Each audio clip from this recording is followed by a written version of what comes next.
Congratulations! Your degree in customer service has rewarded you with a remote job at Valdivian, one of the foremost megacorporations of our times. Though your house may be large, it is empty, and its halls long for visitors. The sticky notes on your bulletin board remind you of your ultimate aims, but for now, it's time to get to work.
Valdivianites!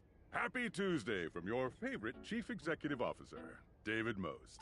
As you know, every day here at Valdivian is a reason to celebrate, as stipulated in your employment contract. Today, however, is extra monumental, as it's the first official day of our new hire. Please join me in giving him a warm welcome to our team. Out of the 30-ish job applications we didn't immediately burn, yours had the least spelling errors. You're joining us at a very exciting time, and we're all rooting for your success. As it lovingly says on the plaque above our daycare center, Valdivian, our business is family. We're so excited to have you joining ours. Coincidentally, the daycare center has been shuttered indefinitely due to the recent economic downturn. We thank our Director of Child Care Coordination, Irene Thomas, for her inspiring work.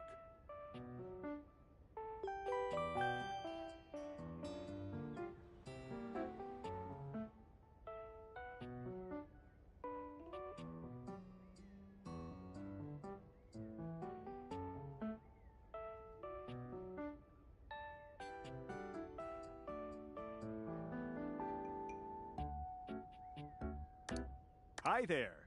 You come highly recommended. I've heard great things about your can-do attitude.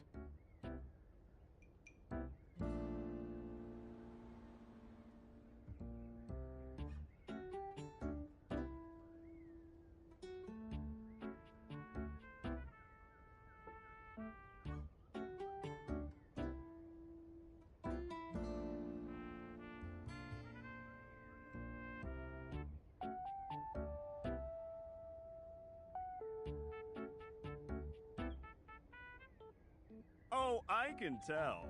I'm Tom, your manager. But you might find it easier to think of me as a leadership principal guidance associate. I'm not from your town myself, but I have heard great nice things about that specific locale. Seems like you are... That's wonderful. You should be proud.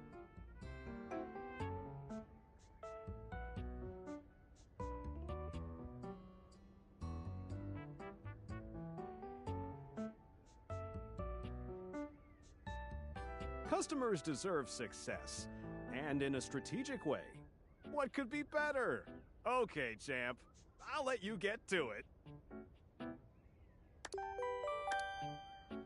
Hey, you there?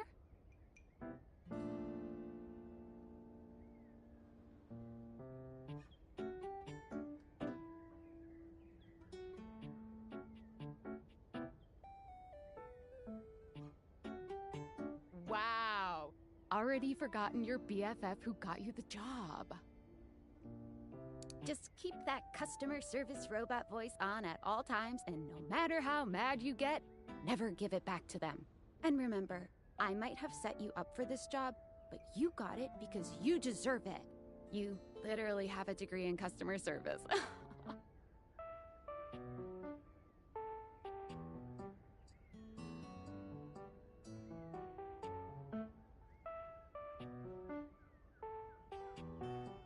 That's right! Oh geez, here comes my manager. I gotta get back to work. Good luck, okay? You got this. I have a You broken have new sewing tasks. machine.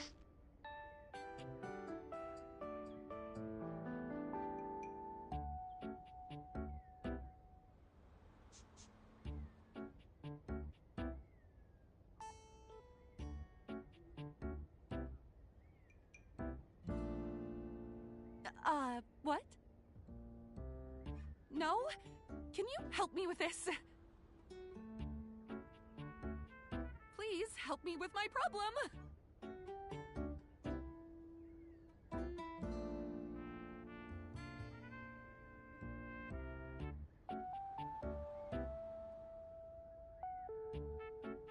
Oh, wow! Thanks! You're the best. Hello, I purchased this book and I'm extremely angry about it. Is there a manager I can speak to?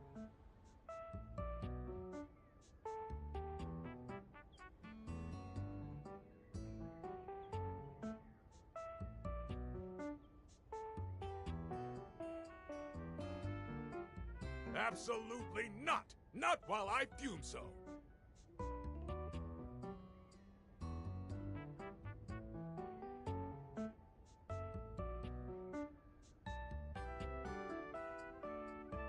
Damn right you're sorry. Sorry looking.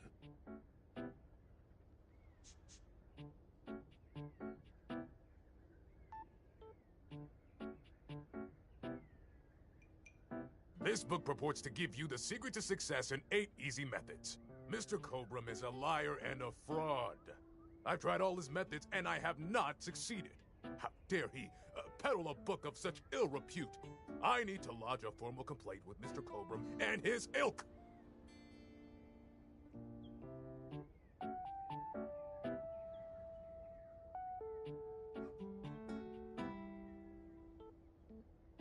You can do that?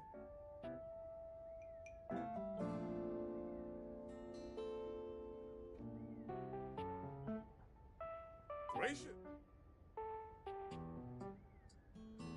Valdivianites! Salutations from the chatbot that has replaced your CEO, David Most. Just kidding. CEO is an extremely important position, and there is no way a computer could ever replicate the ingenuity, expertise, and warmth I utilize daily to bring leadership to our team and value to our shareholders. Humanity is absolutely integral to the transformative work we do here at Valdivian, and I will defend the essential importance of human contributions in every single aspect of this company. Excluding, of course, the following departments: sales, marketing, finance, legal, operations, public relations, communications, product, research and development, customer service, facilities, janitorial, and, of course, human resources.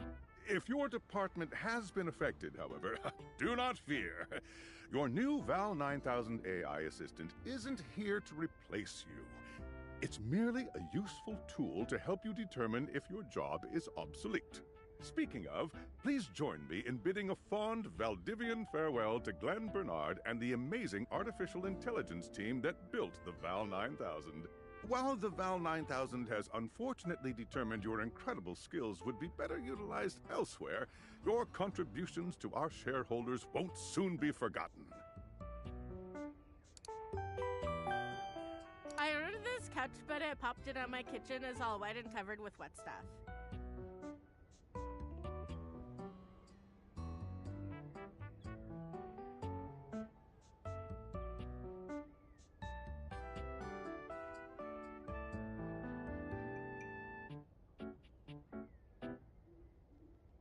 What?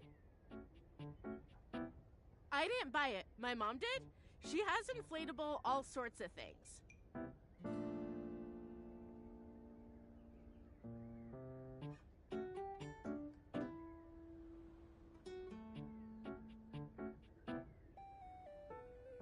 Okay.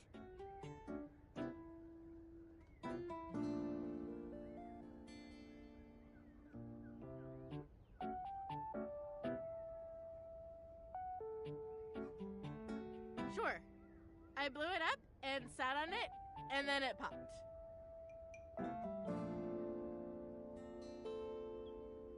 Yeah.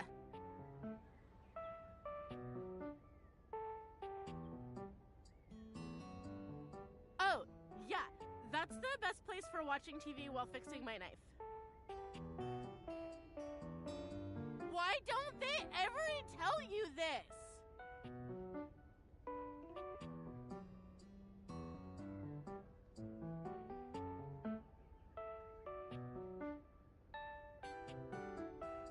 Okay, bye. I am a science teacher, Pronto Palace High School, Go Harridans, and I ordered this as part of a series in which I give students an element to take care of to learn how to be a good parent. This is not cobalt. It did not respond to normal cobalt stimuli.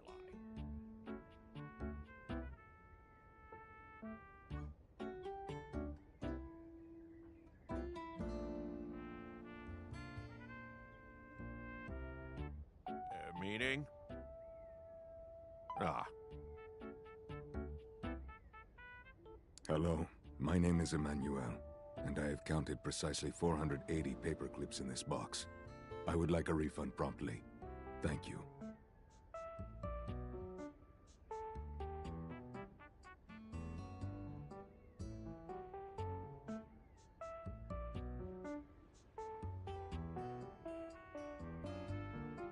Perhaps, provided things go well.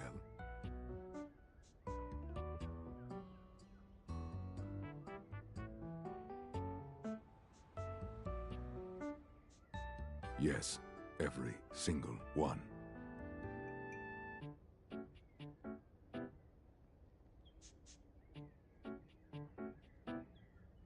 You are the one who is wild to continue this line of inquiry.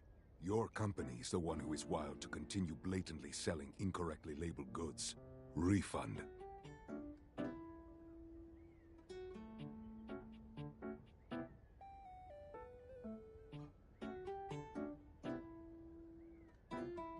Thank you for noticing. Have a happy day to you and your soul. And if you are ever free for that date, I will be around Cape Horn for the next 6 months. Stop by anytime. Champ! Got a quick minute?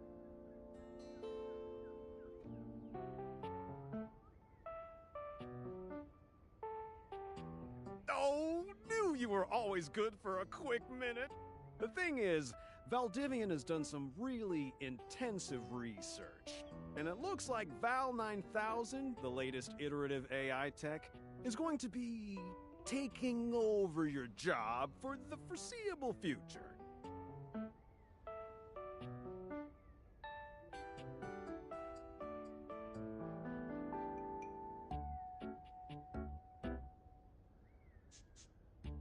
I don't think so. So I guess we don't necessarily need you around anymore, but we can't exactly let you go without cause. You and I are in something called labor limbo. We'll be around until we specifically muck things up, which then they can terminate us with cause. So, no muck. I'm over here doing my best too. Keep following the leadership principles and I'll check in with further updates. So, are you one of the affected people?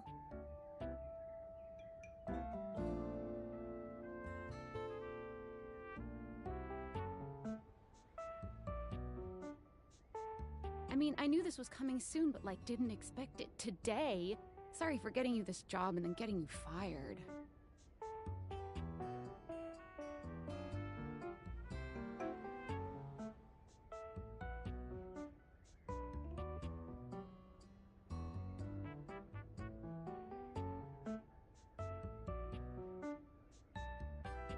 Oh yeah? That kind of makes sense. In a completely twisted way, of course. Well, they're gonna lock you out of here on your computer, so we can't talk here anymore. Are you on Discord?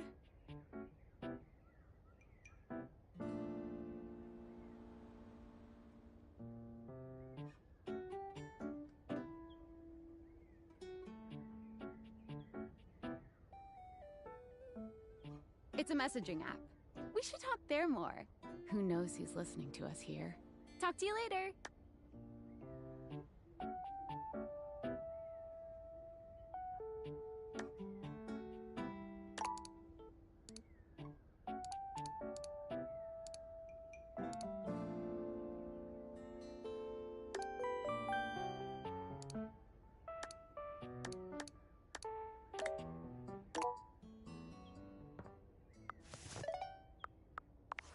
Hello. Okay, here goes nothing.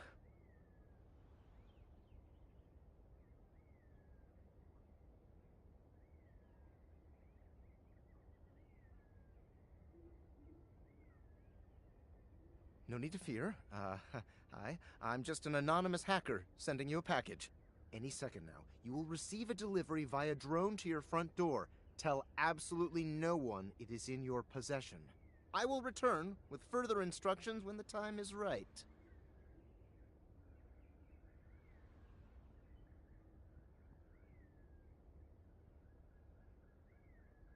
Perhaps.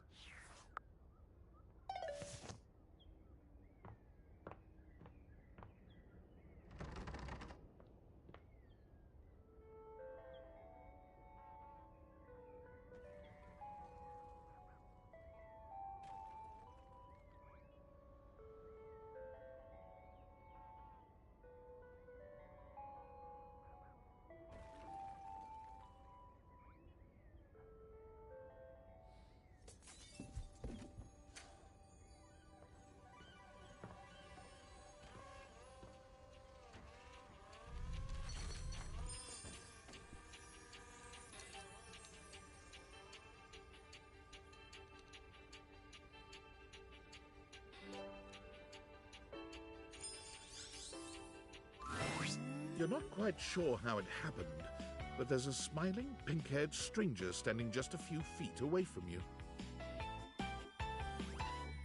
You don't remember inviting anyone over. You certainly remember inviting someone this cute to your house.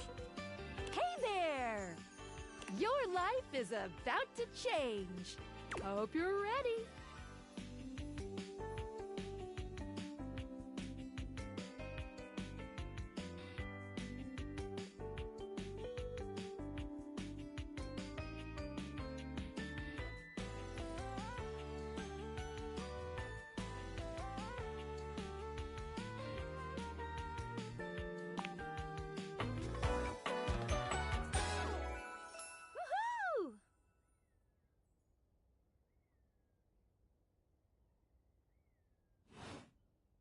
Sweet.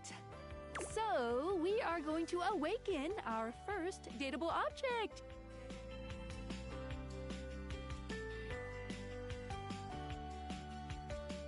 Go up to a door, any door, put on the Datefiators, and shoot some cool beams at it. Pew, pew, pew!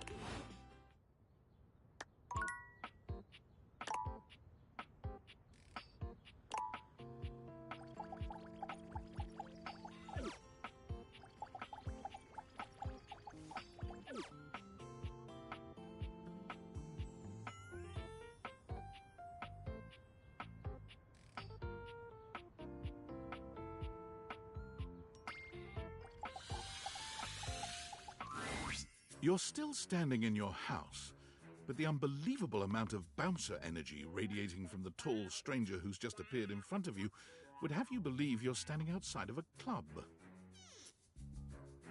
No funny business. I don't want to see those spectacles being used for something untoward.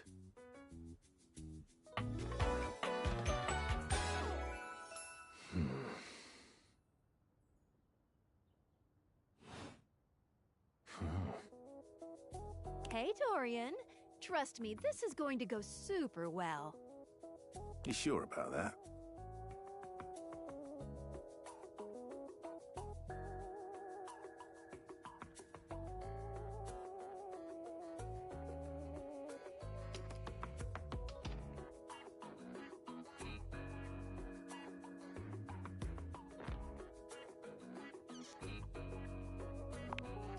You hear that? Chaos reborn. No, it's just them messing around with some funny options, I swear. After awakening an object for the first time, you get to speak with them here. You get to speak with each object once per day. We get a little knackered by using this newfangled date Viator rubbish, you see. Sometimes when you reach a certain level of affection with a dateable object, your relationship status changes. There are 3 statuses: love, friendship, and hate. Love can get you towards some really special paths for those you are truly interested in. But it's not necessarily the best of the options in my mind. Dorian is a big defender of friendship. If everyone were friends, the world would be an awful lot safer, in my opinion. I've seen the complications of love. I've lived through the jealous quarrels of hate. The true bond is one between 2 friends with none of the intricacies of romantic tension. That's our bouncer Dorian talking, but you can go toward whichever one you like. Even hate, which isn't my fave personally. You speaking of Reggie? Ugh, don't remind me. Human, you seem like a good sort. So we'll be friends. For now.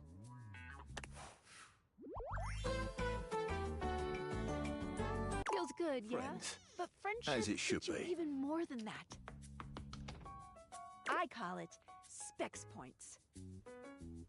Take a look at this cool personality chart. Number go up.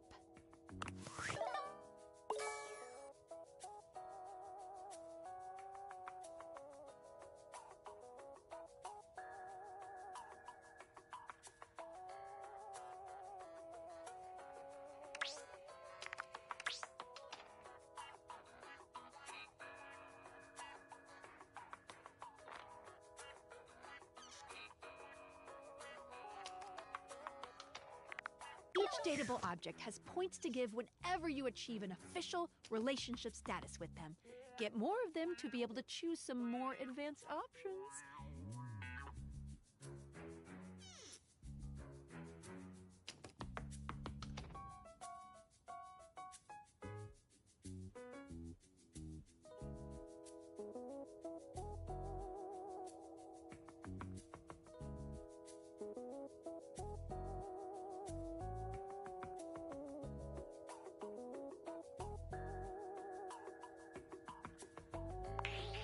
You wear it well. You can check out your Specs Points on your phone, which... Wait. We gotta talk to your phone. Duty calls, love. Bye, Dorian. Take out your phone and then shoot my beams while it's out.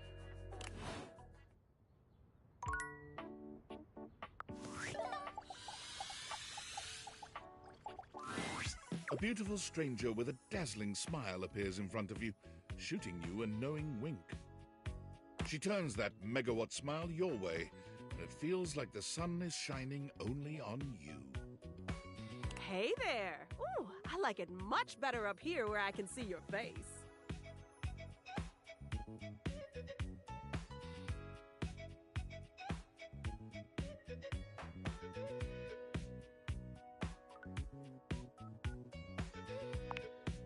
Your life just got a whole lot better. And that's what? Of course, to really enjoy it, you're gonna need someone to show you how things work.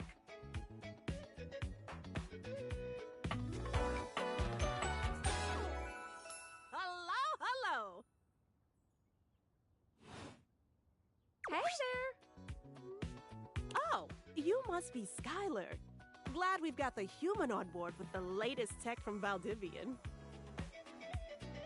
I've been doing a little tutorial with him about how things work. Oh, well, my sweet human. Lucky for you, I've got a gap in my schedule and a soft spot for that lost puppy look.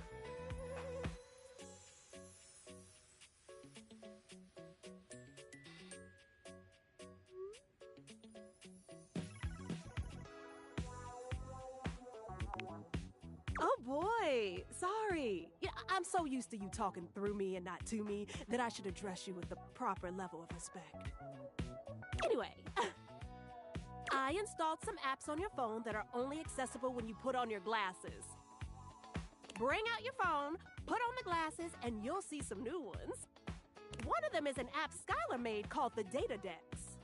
It's my way to keep track of all sorts of fun info about us dateable objects. Because there are a lot of us around this house. Ooh, you know what? Maggie the Magnifying Glass also just dropped a really cool app.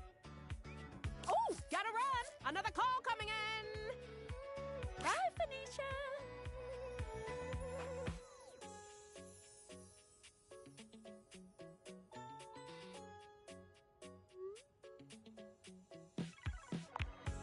Now, go awaken the magnifying glass in the living room. Which, of course, is conveniently located on its own little shelf next to the piano.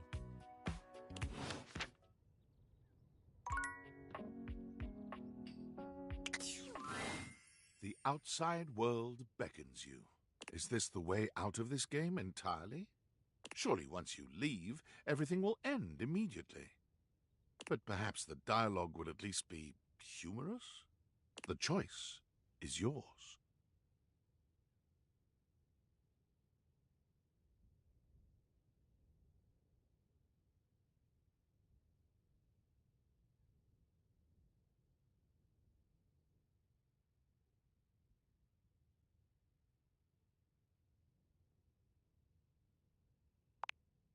Without a second glance, you open the door and leave this tiny, tiny overworld.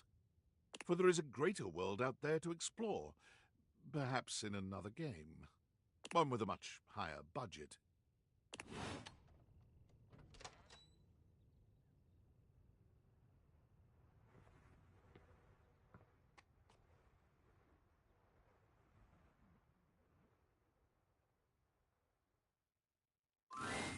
This mundane life, this incessant chattering. It was all too much, all too long an introduction. Your patience waned to its ultimate breaking point, and you completed the game with enough time to get a refund. Congratulations.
The outside is the surely one, but perhaps the choice is yours.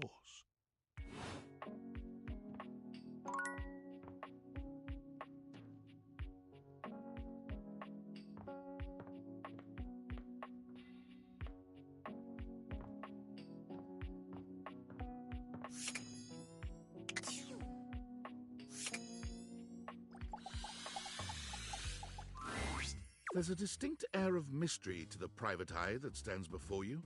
She reminds you of the old detective serials your parents used to watch. She gives you a scrutinizing glare through her magnifying glass, one eye comically enlarged. It's especially goofy looking to see it on someone with glasses. Well, well, well. What have we here?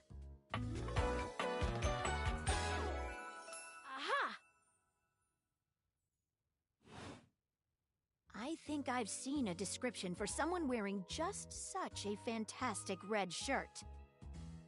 You're not a suspect, are you?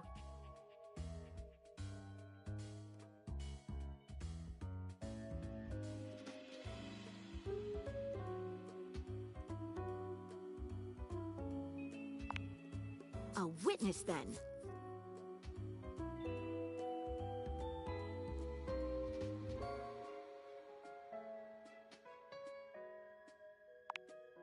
Just as I thought. Maggie, it's our human's first day talking with us. Go a little easy on him. Interesting. These glasses come in from the outside and are already trying to influence my case? Trust me, this human has a lot of potential to make this house a better place.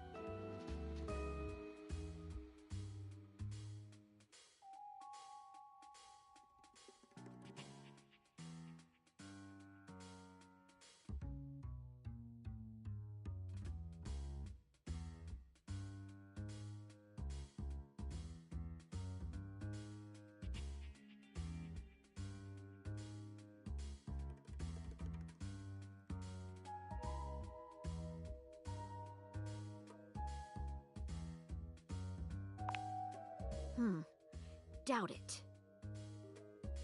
Regardless,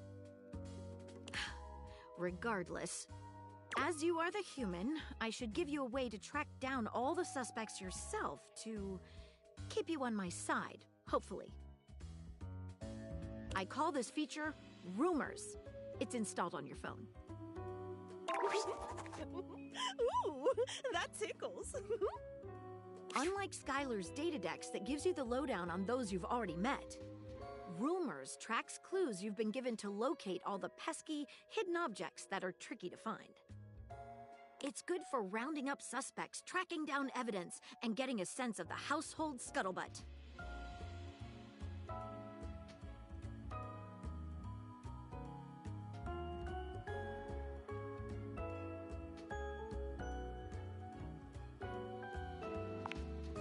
It'll be tough, but worth it.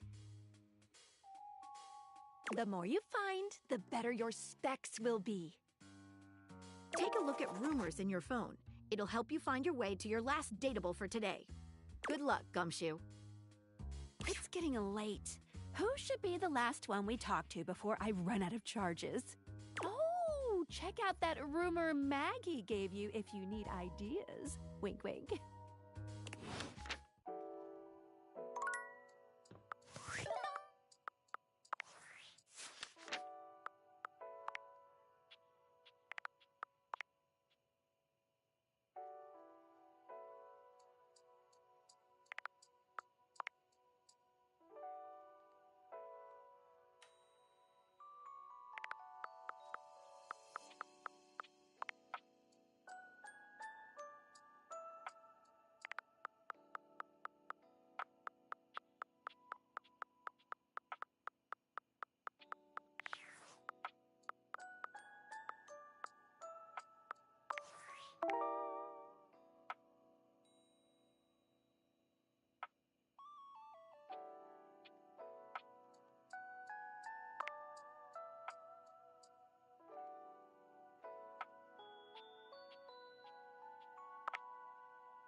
Standing here in your bedroom, you're struck by the realization that it's been entirely too long since you had anyone near your bed who wasn't, well, you.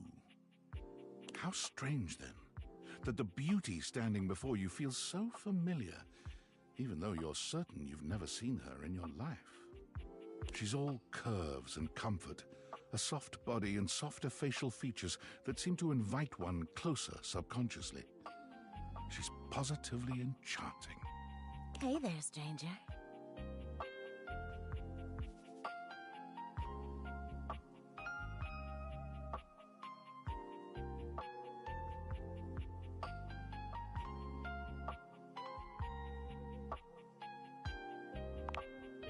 Because you do.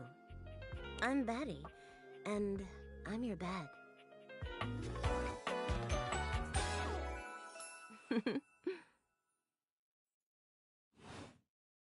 We've been sleeping together so many years, it would be a little weird if you didn't know me, don't you think?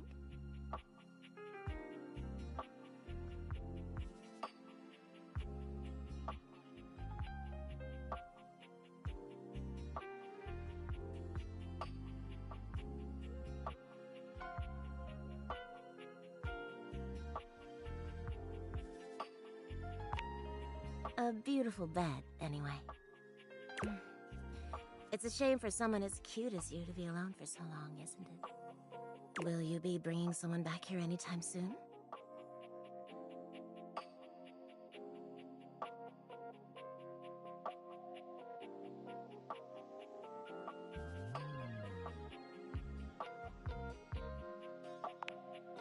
Oh, I see. But you know, even if it isn't... There are so many other nice things you can do in bed with a partner. Cuddling, for one. Reading side by side.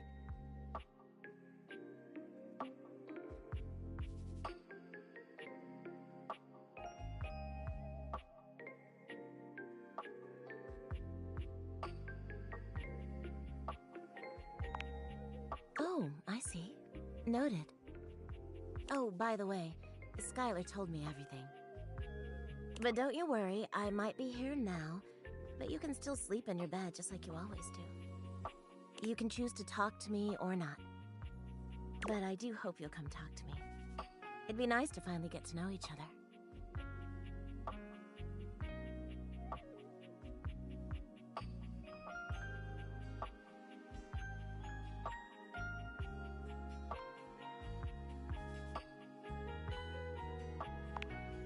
Oh, but I already know you, intimately. But I suppose it wouldn't hurt to know more, would it? Well, anyway, I'll be here. See you tonight.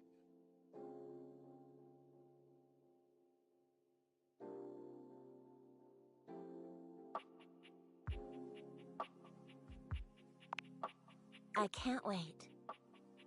Sorry I'm late. I took a look at rumors and got caught up in some real head-scratchers. We can talk about it later. For now, let's go to sleep. Today, I kept you on a tight schedule, but tomorrow is a brand new day, and you can truly experience your new powers to your heart's content. Oh, hitting the hay already? Come get comfortable then. Good night. See you tomorrow.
Good morning. Are you ready to start getting to know everyone around here better? Maybe finally find some love?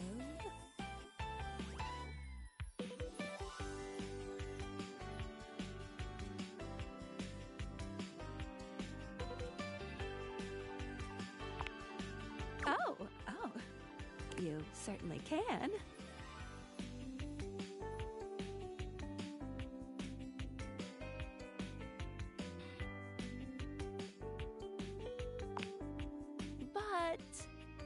I'm still in my tutorial mode setting. On the clock with a new user, you know?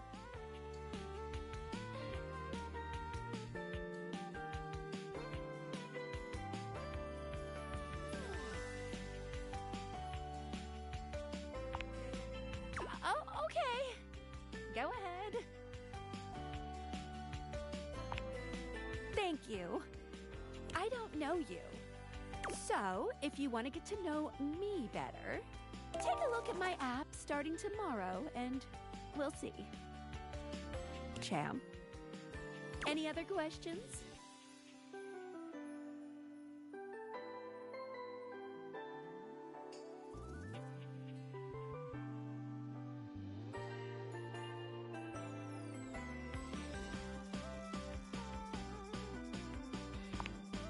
I would suggest following up with Maggie next. As a detective, she'd have some good places to start.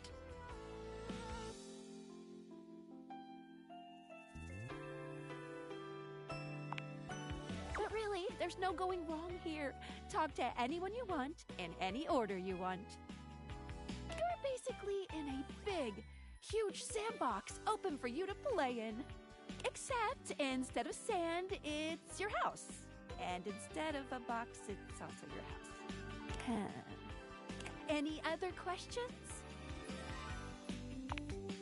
You can leave your house at any time, but when you do, your journey with me pretty much ends right there. I was sent to you in secret by that hacker, and as soon as you step outside with me, Valdivian data drones will take me away.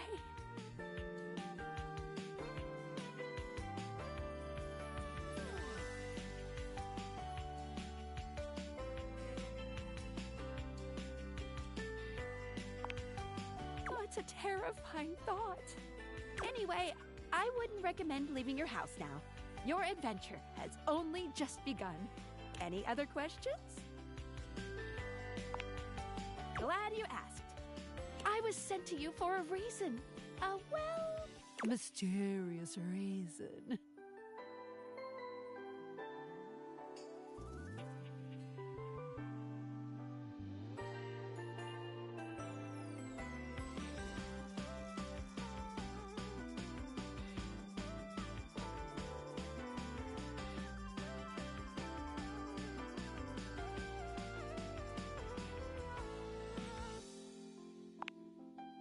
Until I know that I can trust you. Since there's no one else here you could ask about it, I'd recommend doing the only thing you can do, and date.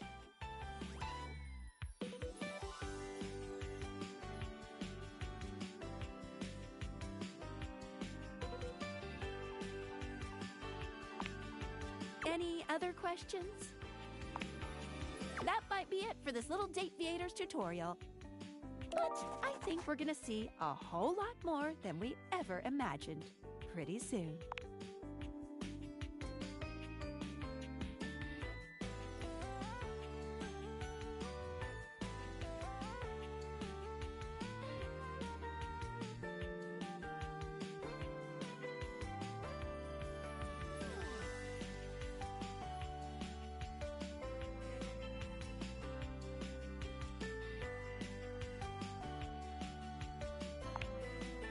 Let's date!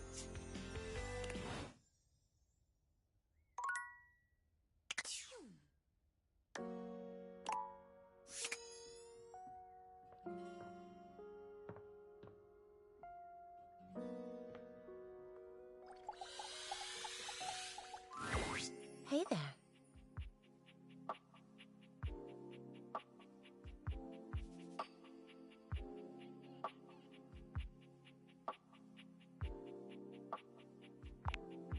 Yeah. You didn't so much say anything. You were very animated last night. Oh, I'm getting a reading. It's a secret feature.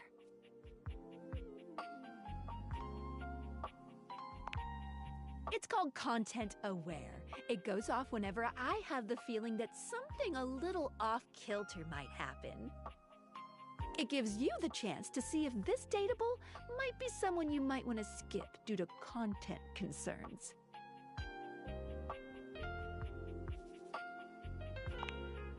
If you're worried that you might miss out on points or stuff, don't get your tushy in a twist.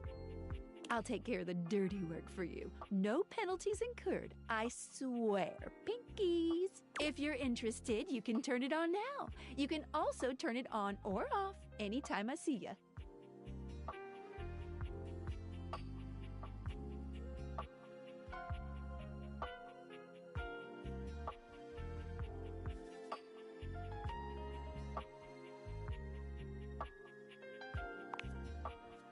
Datables have some subject matter that might be troubling. PTSD, violence, stalking, manipulation, domination, mental health issues, addiction, and many more. If you want a gentle warning when something approacheth, I'd recommend you turn it on.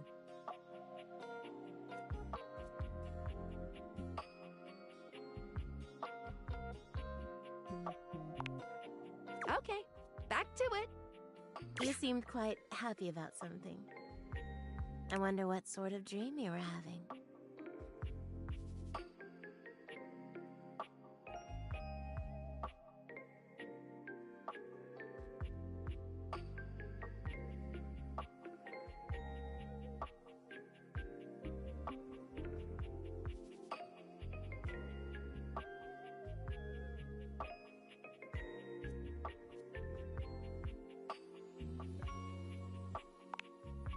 Don't be embarrassed. I'd love to hear all about it.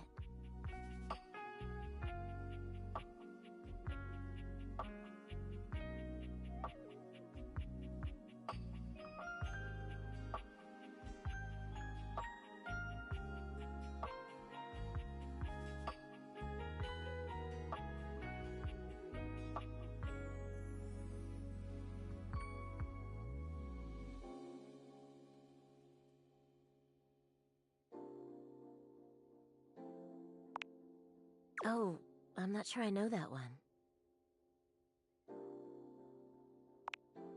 Oh, well, I already like where this is going. Ooh, then what? So what did you do?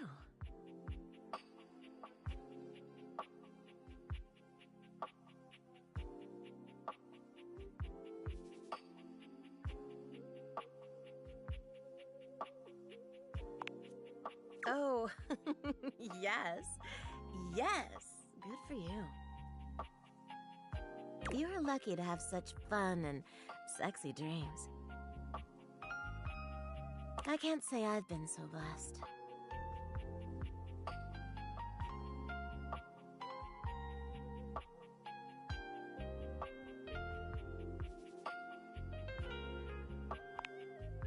Not for a while now. I haven't slept well for years now, to tell the truth. But it's not something I want you to worry about, all right? All I care about is knowing you're sleeping soundly. I just want you to be comfortable and happy when you're with me. I hope you're satisfied.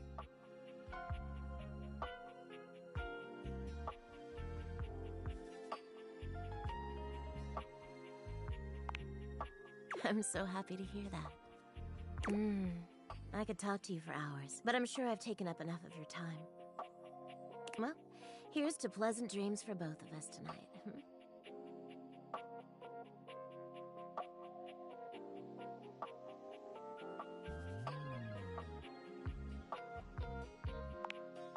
See you tonight.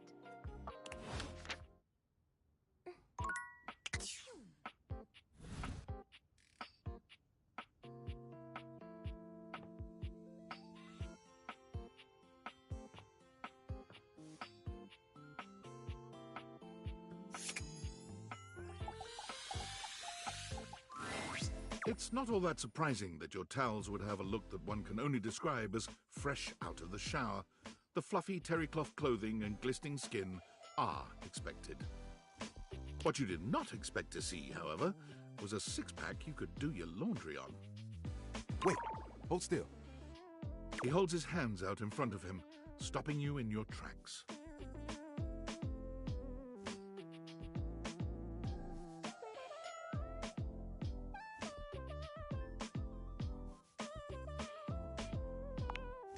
You didn't do anything. He backs away from you, slowly and carefully. Just don't move. Ooh, there's some water on the floor. Let me get that before you slip and fall. He bends down to mop up a tiny puddle, standing back up with a grin. There, all good.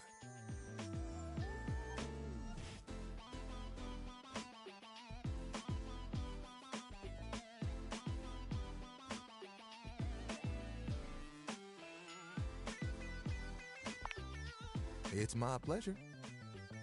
Some might say that I saved your life.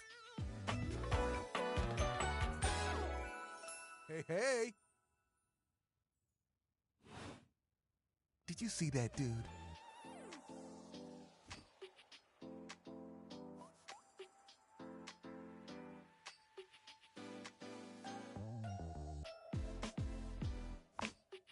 I may be soft, but I'm hard against spills. He mimes playing a trumpet, imitating the instrument with his mouth. I dry as quick as my wit. If you get wet, don't get upset. Isn't that right, my absorbent sidekick? He holds out a small swan-shaped towel for your inspection. It's quite charming. Quack!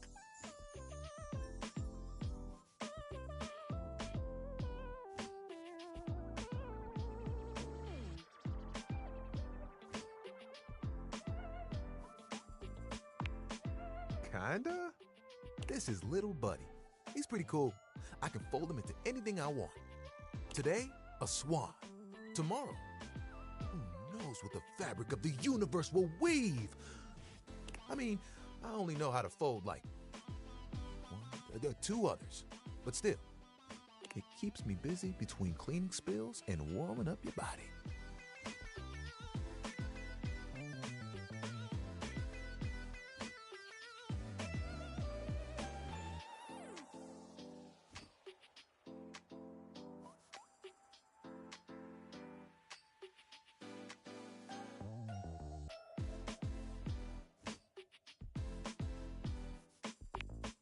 Oh, you are a forward one, aren't you?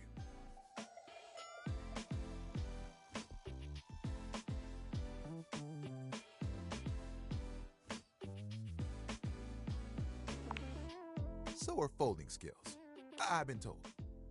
Gotta say, this is the most fun I've had talking in a while.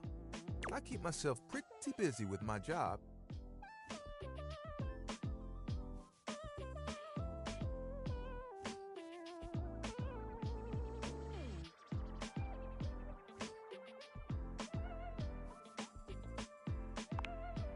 Spills happen every day, no big thing, but the hard part is getting dry. For the big jobs, I work with Washford and Drysdale. But I work pretty independently, you know?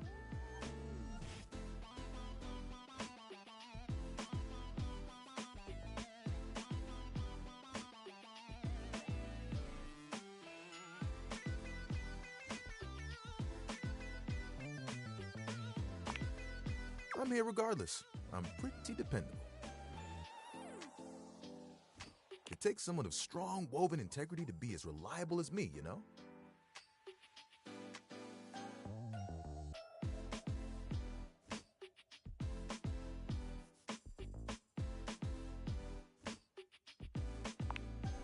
Oh, like you have bigger ones? What do you want?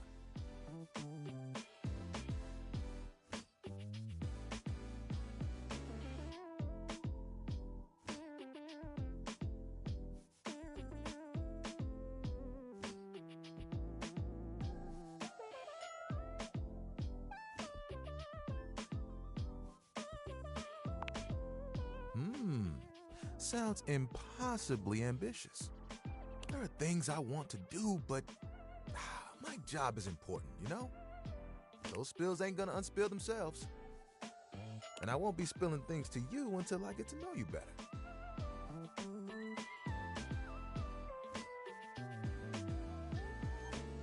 So, let's make a deal. Next time you see me, I'll show you something cool. And maybe I'll tell you a bit about myself. I'll show you an idea I have.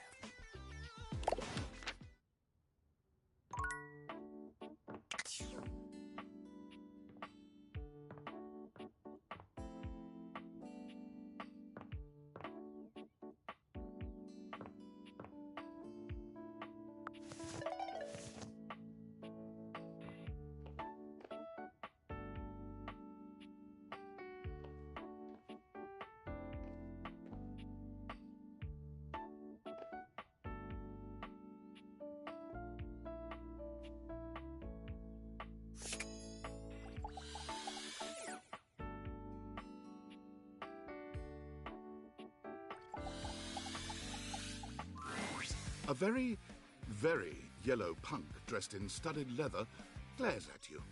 Their charming duck-like appearance does nothing to diminish the aura of absolute disdain that radiates from them.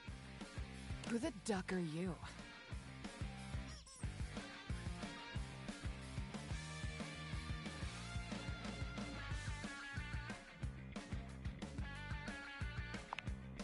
I asked first.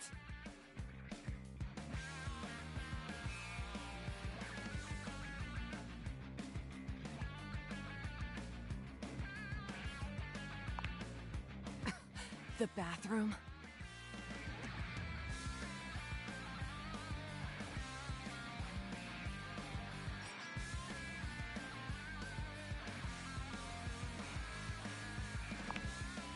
You ducking serious?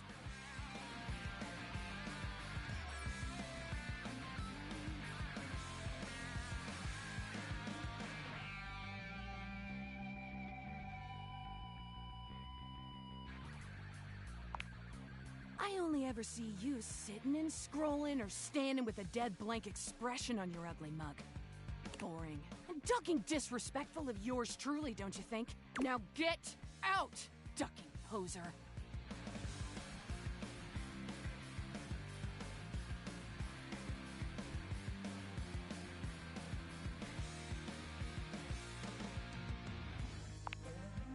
Solid. Let me help you. Go in the hallway.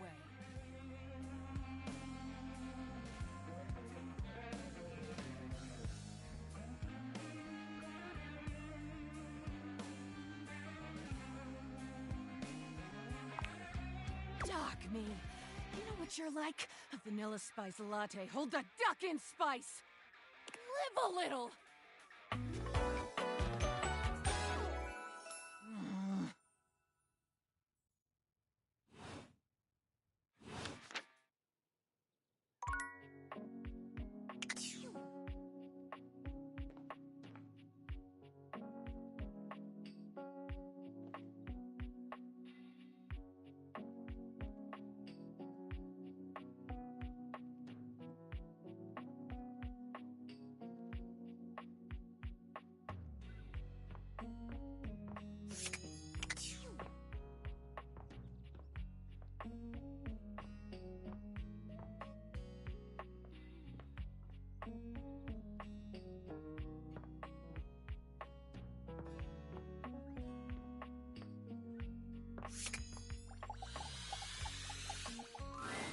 It doesn't seem quite right. What you imagined you were aiming the Dateviators at turned out to be... Me, Lucinda Lavish. The best character in the whole goddamn game.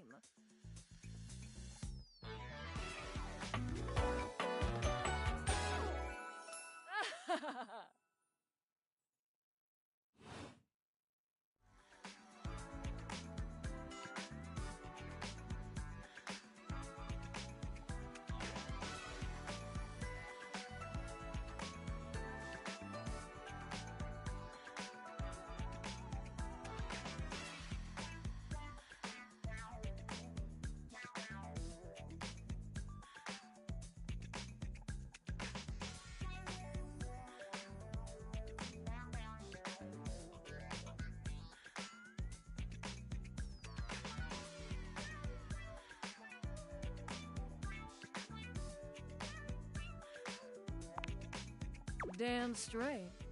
Watch this!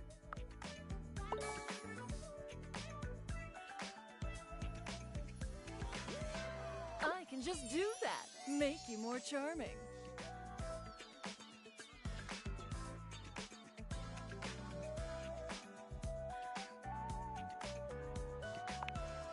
Welcome. Honestly, though, it's just because I adore that fantastic red shirt you're wearing. Because I made it. You bought the very expensive DLC, and I'm your reward.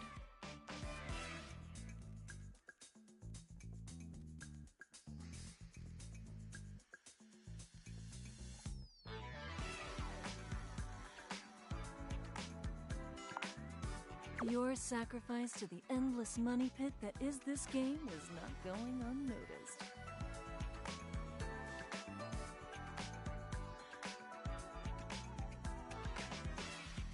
And you will be amply rewarded.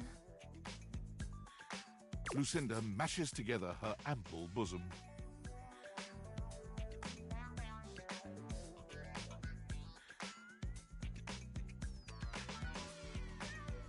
Amply.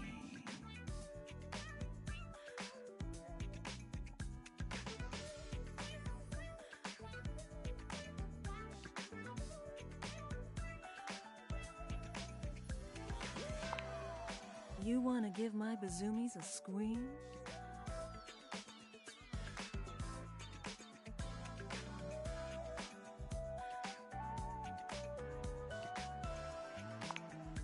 Which one? Left or right, Bazumi?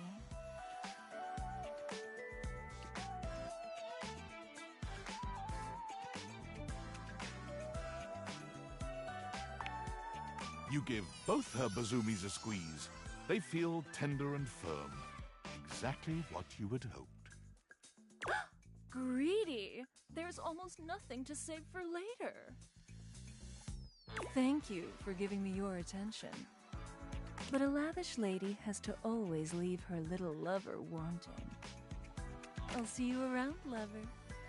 And who knows, you might just get lucky.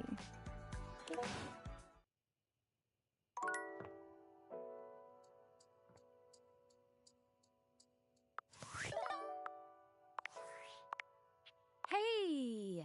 How's things in labor limbo? You been using all that extra time to do anything fun?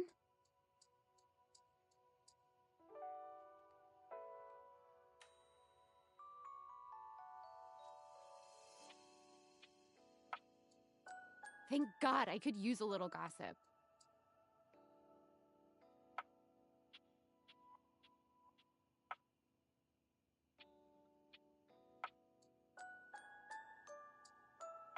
What, just out of nowhere? So what was it?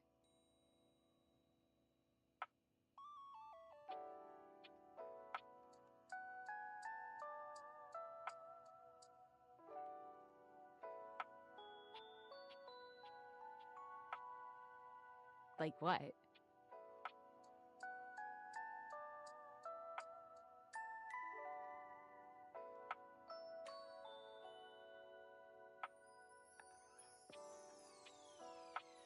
Gajinkas?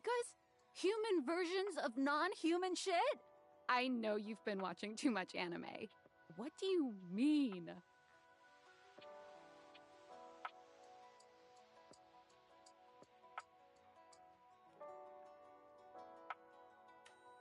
More? I'm still on the first part.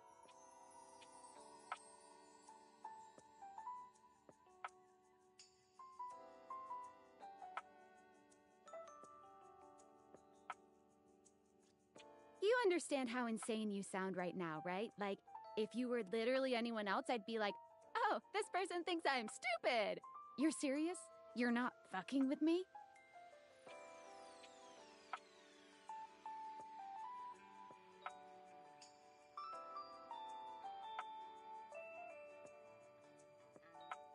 Just, what do you mean? Like, how? What? You seriously have magic date furniture fuck glasses?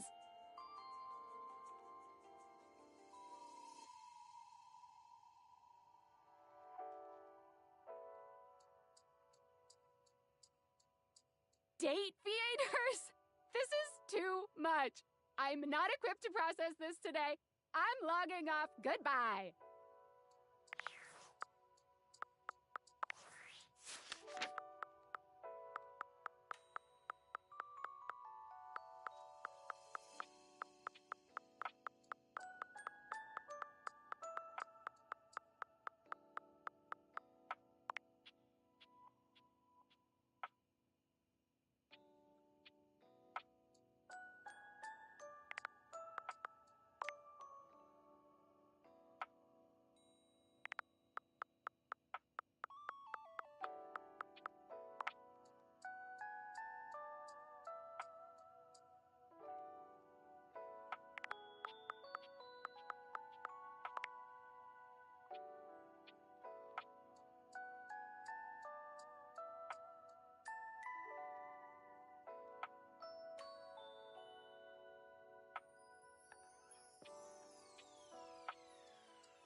You're forced to crane your neck upwards as you try to take in the entirety of the blonde Viking towering over you.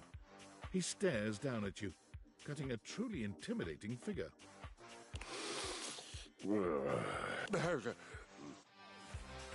He says nothing for several minutes. You begin to wonder if perhaps your cross-trainer is broken.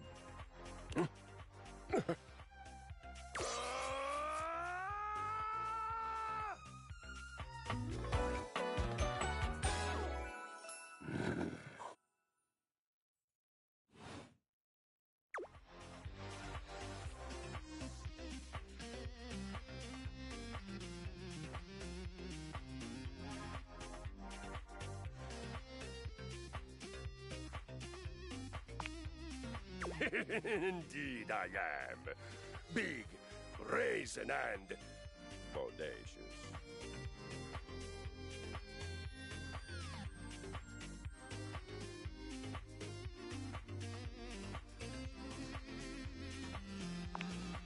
I am positive I have a body.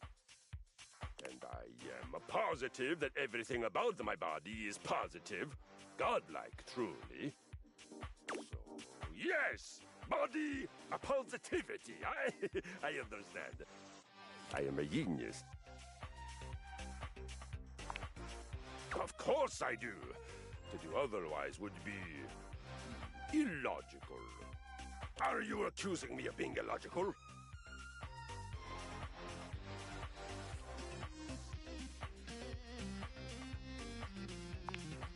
You refute my accusation. I see it. The surge of violence within me. Come to me at this place with your weapon. Next we meet, and glory shall be mine!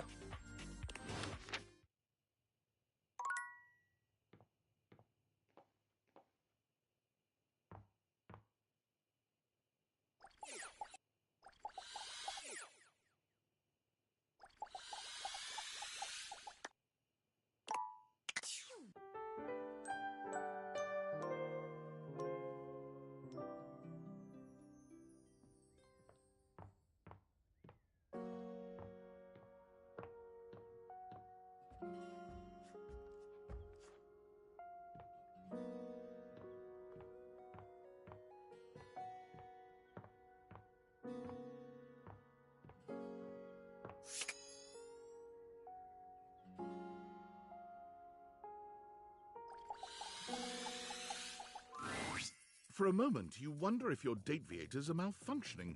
But no, the fashionista standing before you is just that dazzling. They are dressed to kill, abs on display and lighting all along their body, bathing them in a soft glow. A ring of light surrounds their perfectly coiffed blonde hair, giving them the appearance of an angel, and perfect lighting no matter which way they turn. But it doesn't take you long to discover the angel comparisons end at their appearance. Hey, betches! It's me again, Lux. Yes!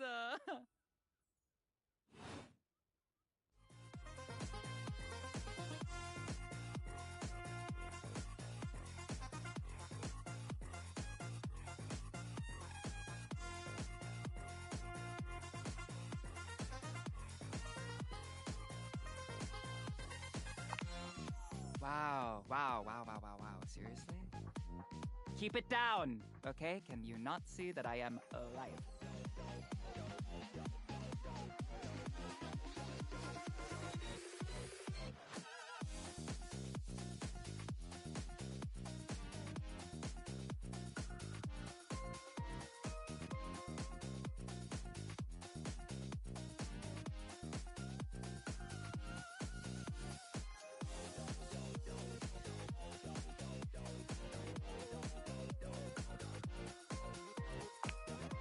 So, anyway, like I was saying, Luxies, this product is literally perfection. I can use it to cleanse and conceal any lines or wrinkles or unsightly blemishes on my glass. This tramway-activated air is ungodly good. literally letting the light literally shine out. I can...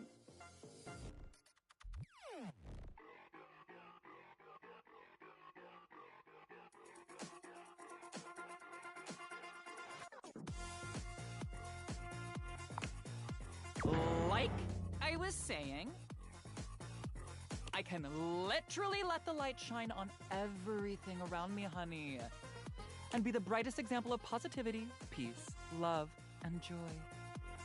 Like, when I use it, I can actually, literally feel myself glowing.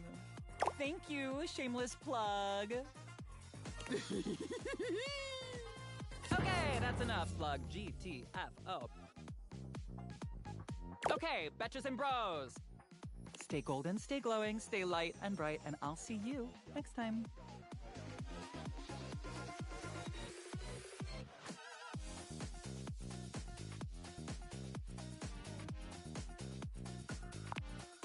Oh, are you still here?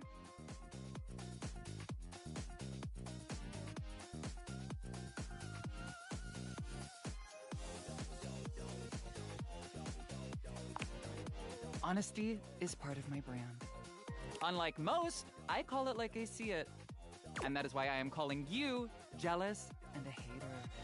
And I don't need that energy in my life. Bye.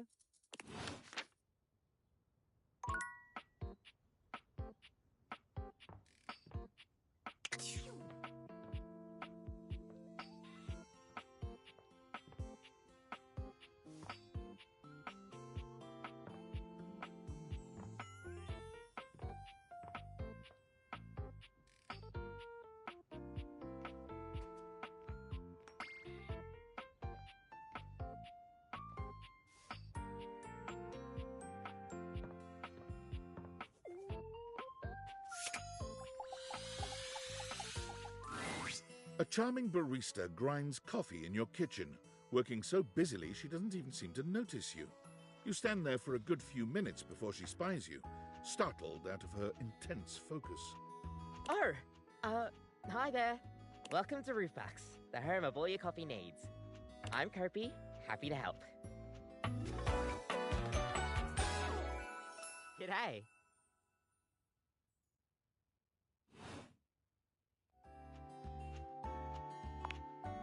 I, sure am. Here to make your day just a little bit brighter with a touch of coffee. Gosh, that never gets any less awkward to say. What can I get for you today?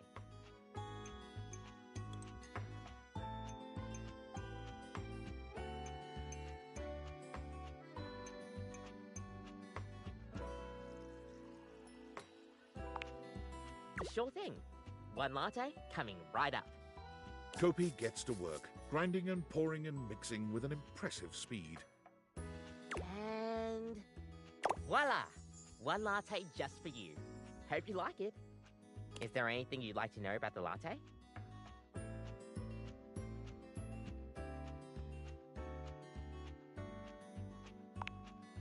Well, that's the Italian word for milk. If you're in Italy, you have to order it as a cafe latte. Otherwise, they'll literally just give you a glass of milk. Right? I don't think my nerves could handle being handed a glass of milk like that. She shudders violently.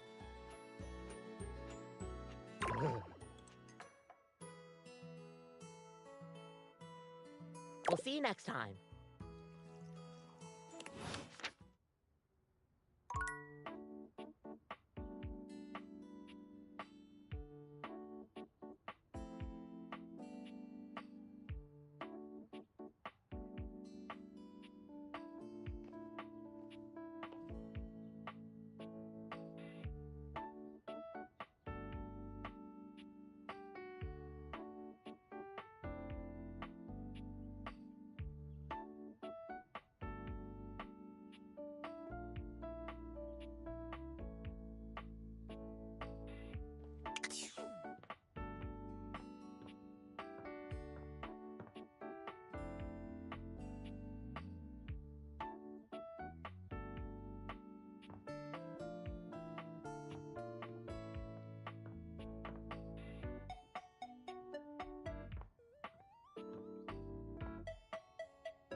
As you take in the sight of the adventurer standing before you, it's hard not to feel like you've stepped into one of those old adventure serials from decades gone by. Even though she's decked out in cardboard and masking tape, she looks like she's ready for anything. An extension cable whip wound around her arm and a daring grin on her pretty face. Oh, for God's sake, you're finally here! I was beginning to wonder and worry, and then I thought, gee, I guess I'll just have to go ahead and do it myself. But that probably wouldn't have been such a bad thing, because let's face it, I'm exemplary. But you're here now, so let's get cracking. I assume you brought your tools and knowledge and probably a snack of some sort?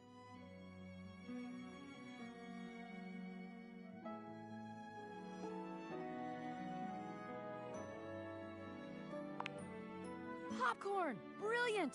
Effervescent! I am beside myself with happiness. But before we begin... The adventurer strikes an impressive pose, positively radiating confidence and daring. I am Bo. I am the soul, the spirit, the animating animus of boxes and storage containers in this house. This most special of houses, where it is my great privilege and my great destiny to reside.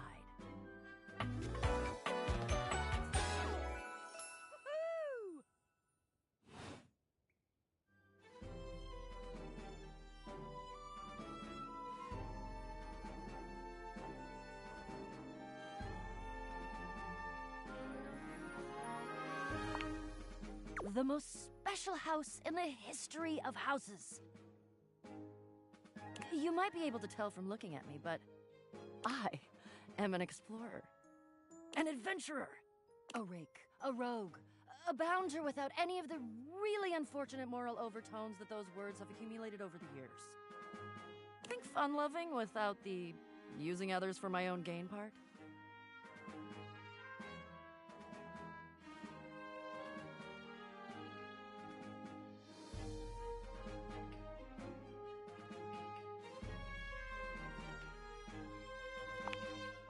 That I am.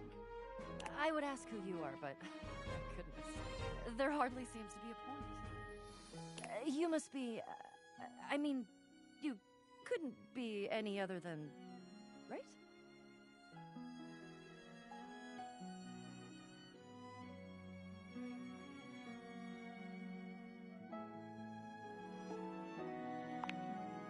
I know that you are the, well... Bo takes her hat off for a moment, holding it over her heart. She bows her head, just a little. It is my great honor, my passion, my destiny to have the opportunity to follow my path. Alongside you, the leading houseologist, to whom I owe such a debt of gratitude and respect.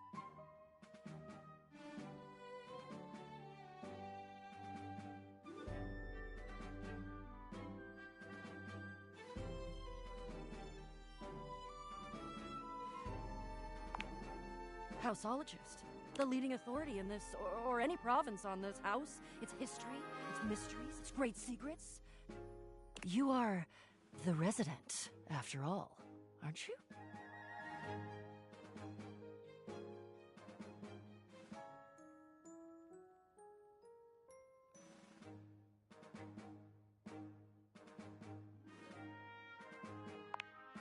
Are you telling me you're not the leading houseologist?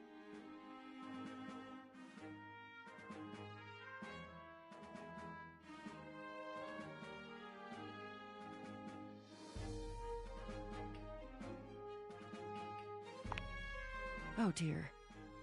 Bo returns her hat to her head, her reverent expression fading into a rather more sour one. I'm starting to feel, well, a bit like I've got some birds in the box.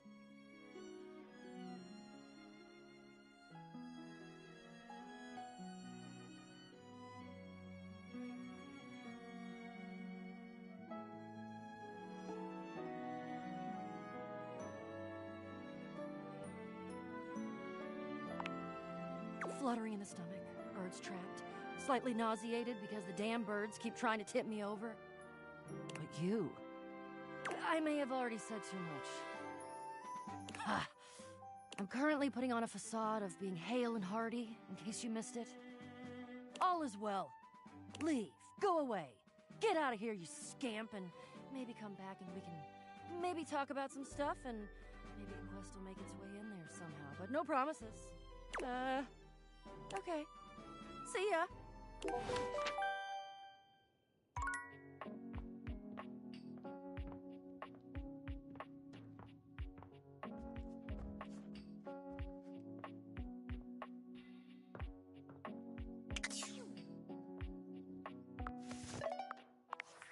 Valdivianites! It's me, your CEO, David Reginald Most.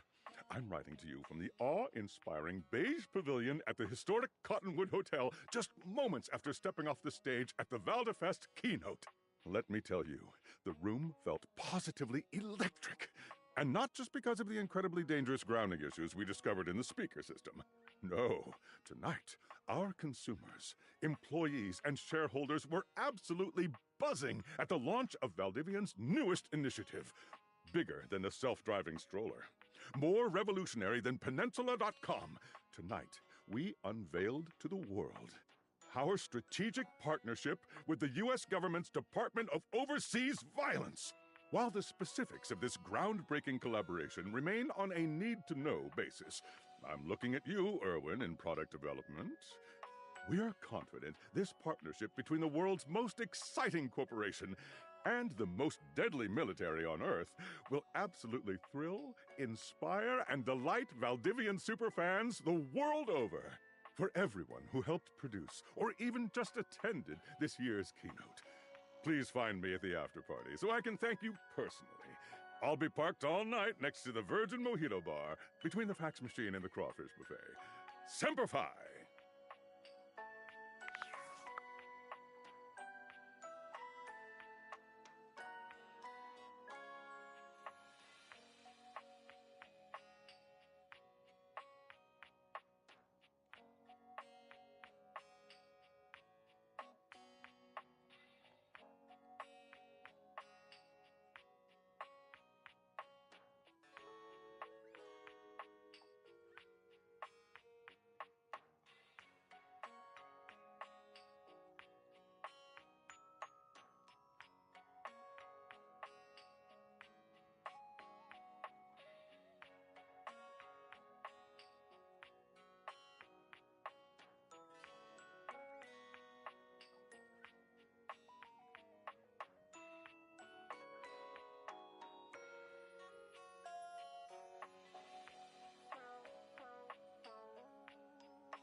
How's your day going? Forging some new relates?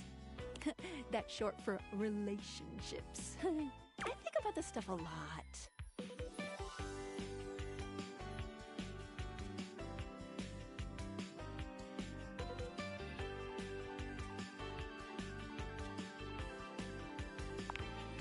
Oh, yes, yes! I knew I was good for something. How about a nice menu? I have lots of different ones, all different styles. Here's the main one. Welcome! What can I do for you in my main menu?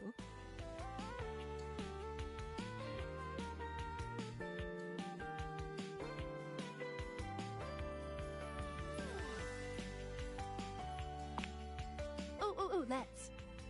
There's lots I can chat about. Me?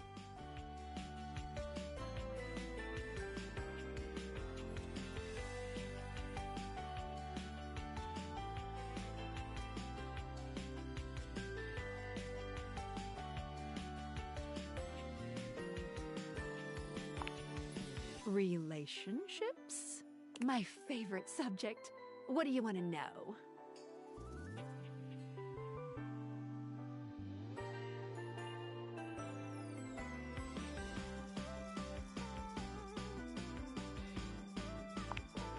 Oh, you want to date me, eh? It's possible, you know.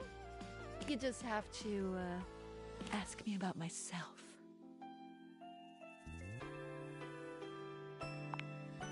Not in this menu, silly. I prefer not to be that obvious about it. I like to be wined and dined. It's the chat menu. What do you need?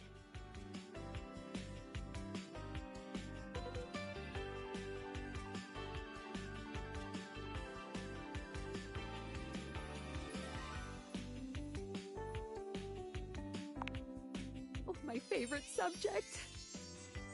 What do you want to know about my lore?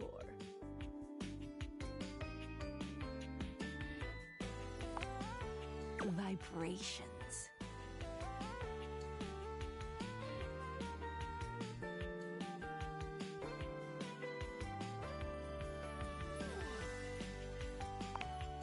I'm being overly simplistic. Have you heard of string theory?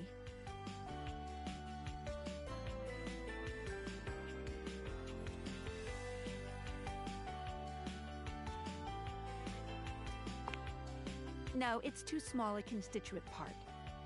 Think of how when you speak to a person, you speak to their whole discrete being, even though they're really just a big old collection of cells. Dateviator technology is based on thing theory. Thing theory theorizes that at large enough scales, all objects and concepts coalesce into their own one-dimensional wavelength that unifies all of that type of object throughout the universe.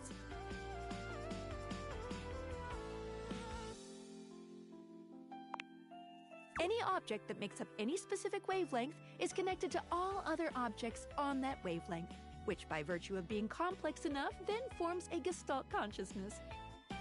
Humans just never had a way of speaking with those consciousnesses until now.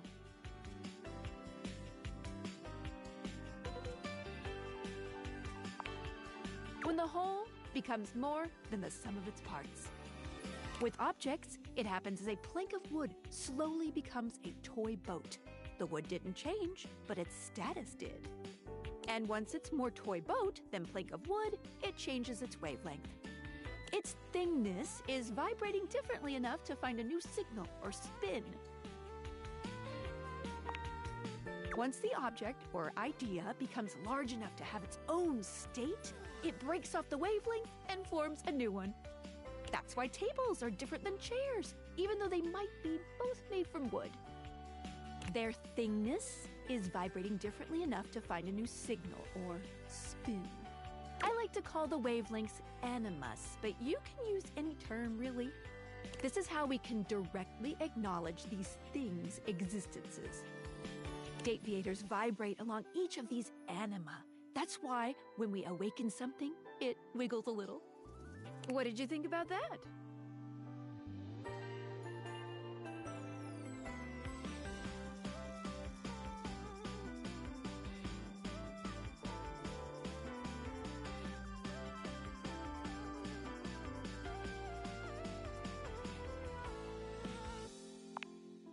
Yes.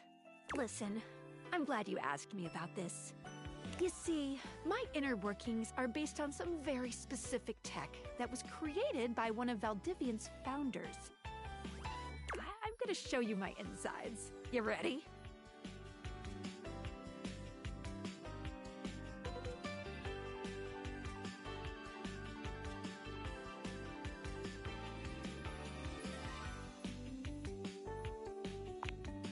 Oh, cool.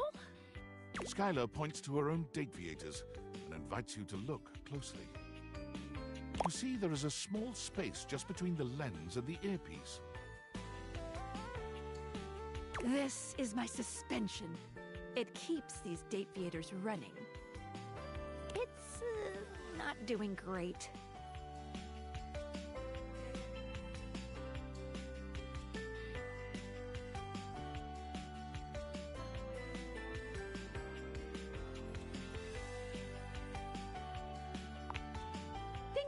That's exactly the thing!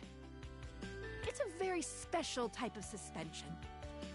A suspension of disbelief.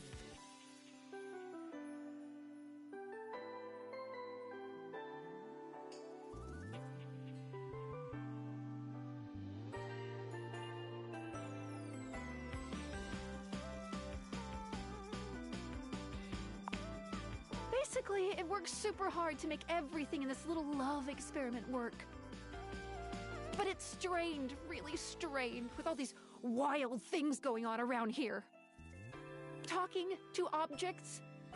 Objects having names and hidden lives and sexy human bodies and everything. I can barely handle it.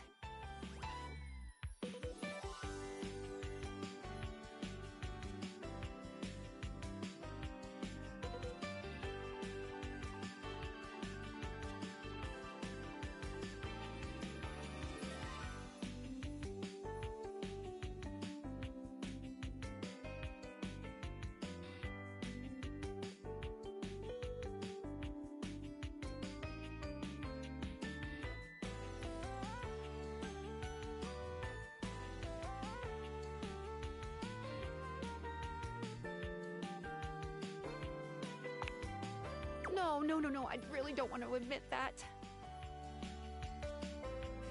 It would hurt her too much. Anyway... You take a closer look at Skylar's suspension of disbelief. It's hard to be sure, but she seems pleased. You just believed in her, so she feels strengthened. Thanks for that. It really means a lot to me.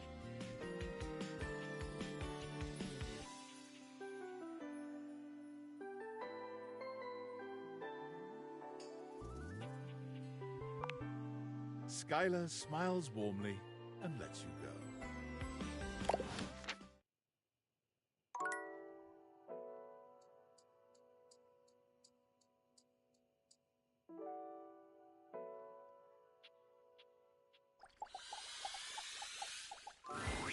Betty reclines luxuriously on the bed when you first see her. Thinking about how your bed can be lying on the bed makes your brain start to short-circuit, but some way or another, it's happening. She looks effortlessly comfortable and luxurious, but her expression is more pensive than anything.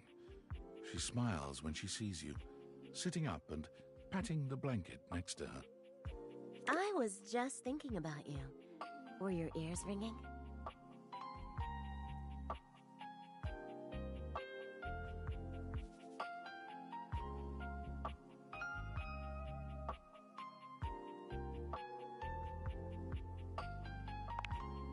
Oh, was it? That's funny. My heart races when I think of you, too. Well, since you're here now, maybe you could help me out a little. I've been trying to have more peaceful nights, but it hasn't really worked out. I spend a lot of time before bed indulging myself in some detailed fantasies.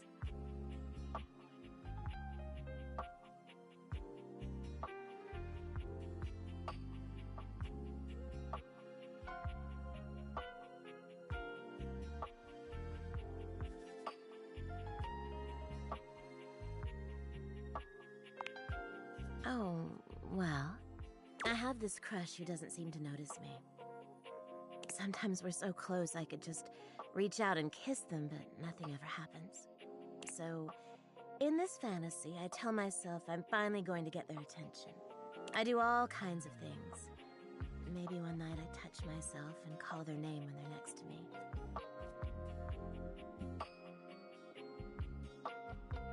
Maybe I bring someone home and let them catch us in the act. Sometimes I invite them to join, and sometimes we just don't stop. But our eyes meet. And they know that when I'm gasping and moaning someone else's name, what I really want is to say theirs. To let the entire house know who it is that has me so worked up.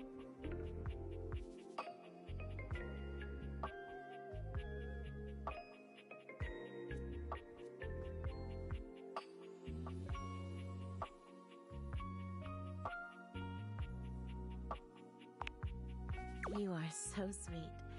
Unfortunately, it is entirely possible. But thank you for saying so. I've got all sorts of fantasies queued up every night. But no matter how much material I feed my brain, I never seem to carry that blissed-out, warm feeling into my dreams. I tried getting into lucid dreaming for the longest time, actually. I practiced for years. But it never worked for me, not once.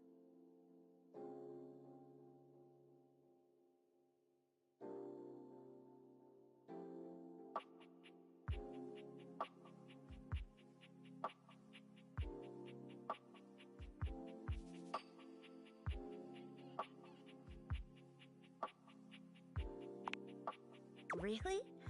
Ugh, I'm so jealous. It must be wonderful getting to choose what you see when you close your eyes at night.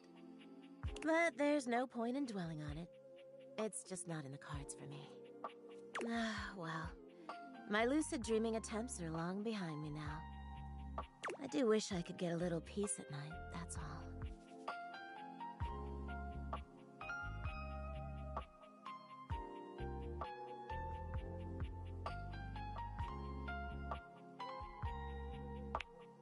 Yeah, you're right.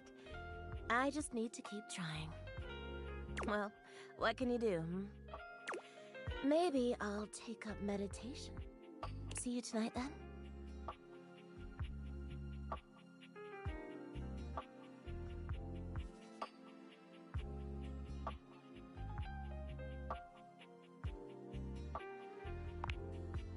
Me too.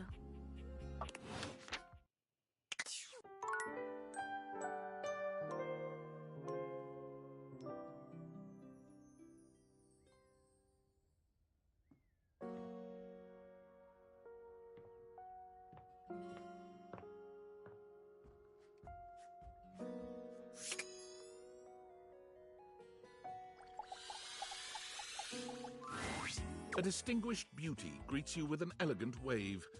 You never really thought so many hard corners and angles could be soft and graceful, but she's really selling it somehow. Oh, hello, dearie. Mind your step. I'm getting a bit creaky in my old age. I'm working on it, mind you. I'm Stella, your quickest way up and down between floor and ceiling. Airway calling.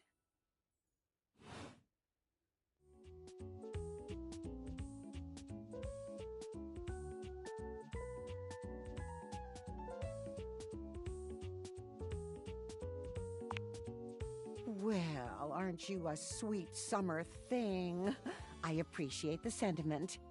Still, one step at a time, all right? Just in case. And step and step and step and step. At least, that's what they say.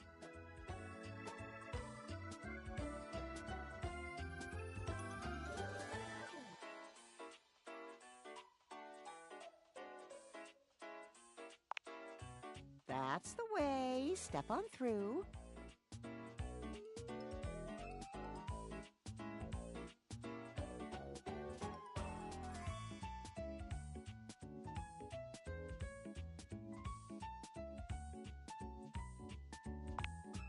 She gives you a surprisingly cheeky little wink. Oh, they call it branding, apparently. Still feels a bit creaky to me, too.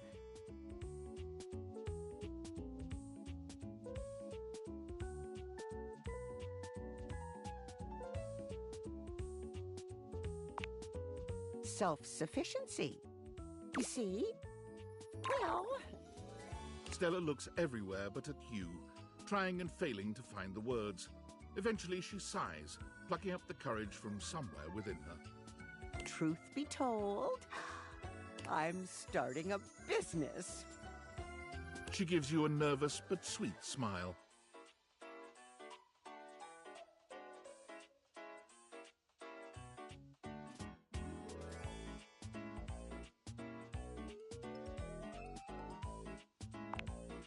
Oh, thank you, dearie. It's all a bit exciting. I've never really had a thing like this before. A project, a goal. Never really thought I would, truth be told. You know, if you were interested, I could get you in on the ground level.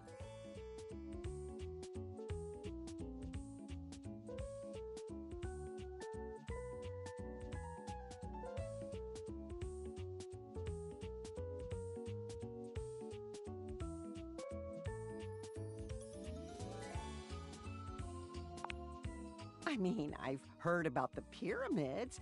Beautiful things, always wanted to see them. Never had the time. Probably a little too late now, though, isn't it?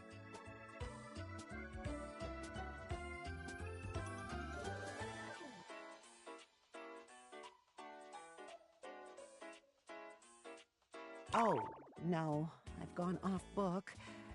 Oh, it all seems so much easier in the booklet.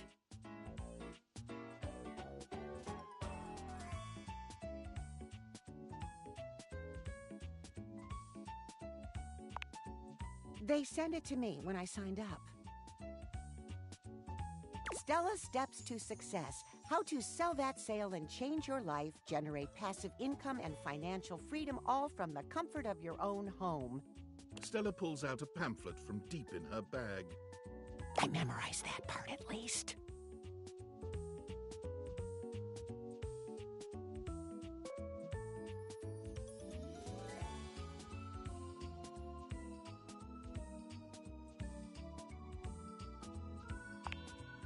Well, let's not get too dramatic. It's hard work, sure, but isn't anything? They even tell you that. Step 37. Not everyone will make it, but drive and passion are the fuel that fans the flame. Patience is a virtue, and success is for the virtuous. Doesn't that make you want to get to work?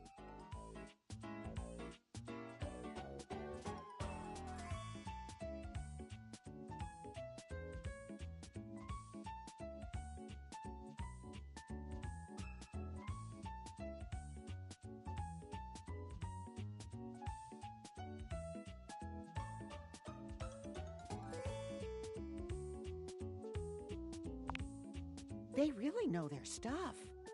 Oh, I really have gone off track now, haven't I? Booklet or not, this is a mess. Look, dearie, I'm so sorry to ask, but could you come by again someday soon? Give me another shot. I'm still working on my nerves. And there are really a lot of fancy words to learn. I'll throw in a free sample. Gotta get rid of them somehow.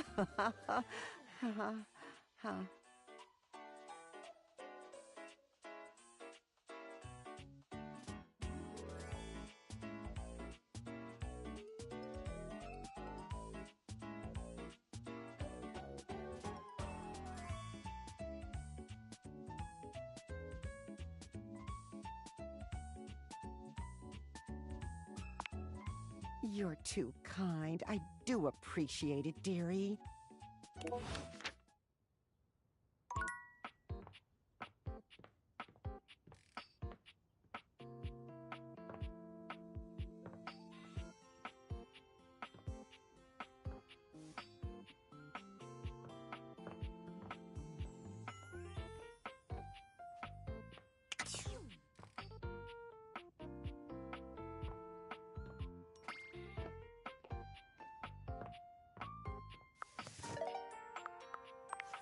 Impressive news out of Valfest. Really too bad that particular partnership is about to hit a rough patch. But then David's never been great at partnerships.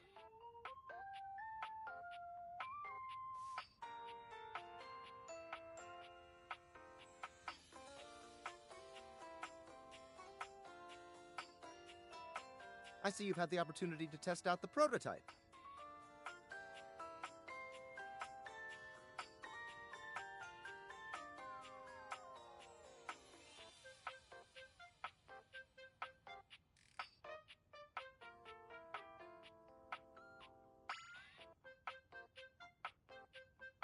I have remote access. Allows me to analyze the back-end system data.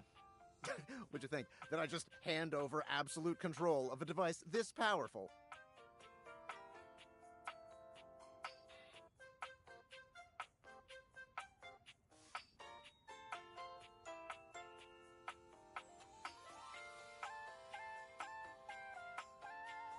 I'm sorry, that was rash. I'm enormously grateful to you for concealing the prototype. And I'm sorry I dropped all this on you so unexpectedly. I know protecting it is not a responsibility you asked for. Maybe not even a responsibility you want. But I had no other choice. Every other Valdivian employee's allegiance was unknowable, except you.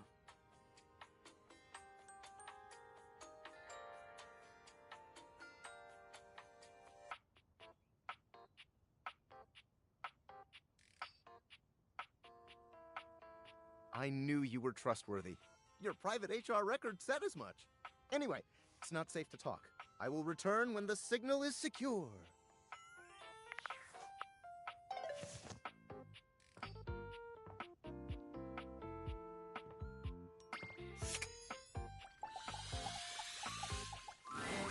A petite pirate glares at you. There's so much to take in here. But you don't dare to get a good look in when he looks like he's contemplating running you through.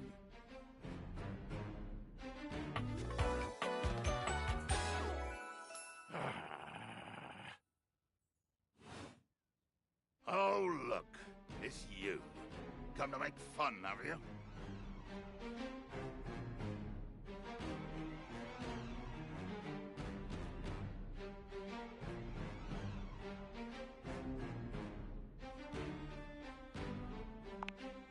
Well, go ahead, you scallywag. Think I haven't heard it? Do you legitimately imagine anything that cascaded out of that Brobdingnagian mouth of yours could shock me? Do you honestly believe I could be shocked?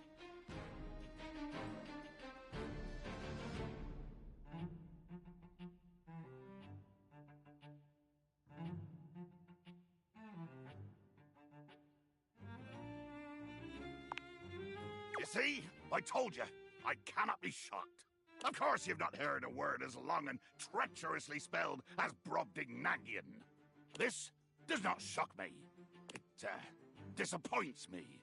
I tales above, I am the word.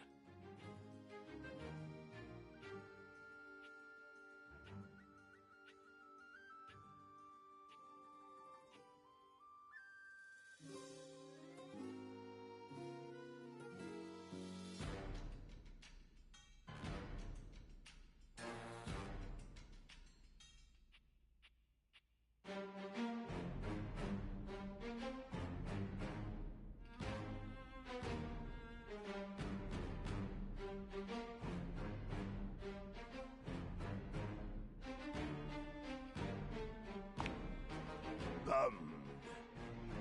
No, I don't think bummed is it. I am clearly not any more or less characterized by my rear end because of your appallingly underwhelming level of literacy. Your idiocy ignites the fires in me. The fires of rage. The fires of battle. Too much. The line is crossed. Your pitiful life is forfeit to my magnificence.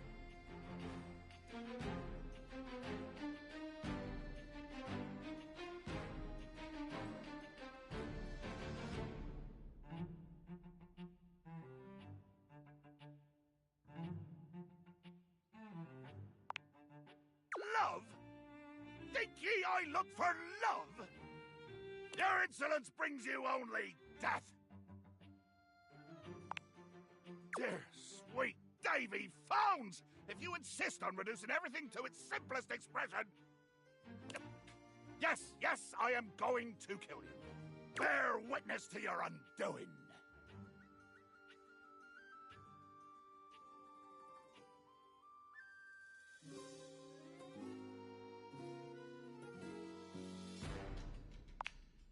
Can you not feel it?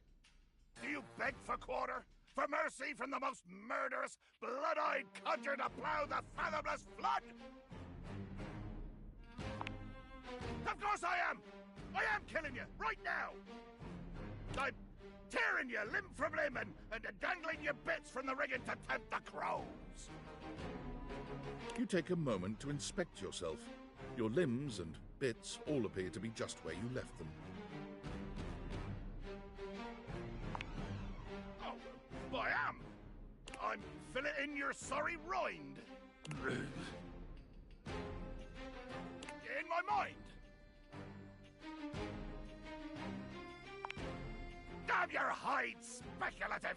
It's as real as the snap of sail in the wind, the squish of flesh and bone as it makes way for my blade!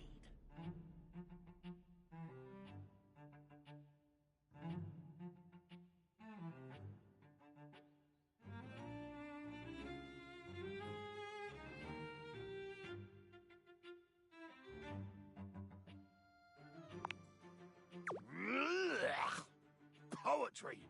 Never could stomach this stuff. Hold fast there! I do not speak beautifully. I am the fearsome Captain Jack Sparrow. I am the plague of the high seas. I deal in death, spectacle, and warning. I spout the macabre. I vomit forth danger and horror. There is nothing beautiful in my world, least of all my damn self!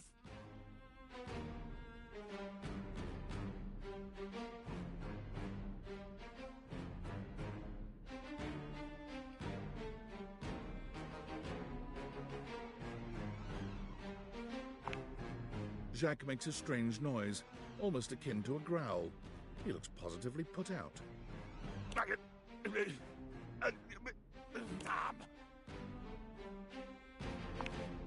Oh, nothing. I was hoping you would argue with me and I could try and kill you again. It makes me growl when people are conciliatory.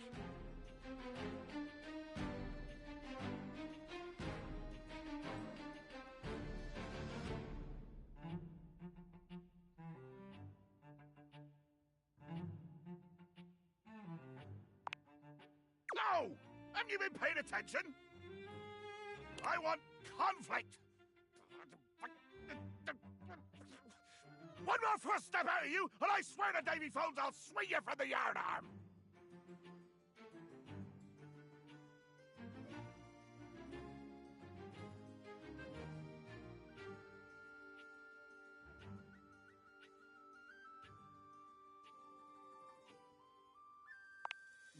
Are ye disrespecting my ship?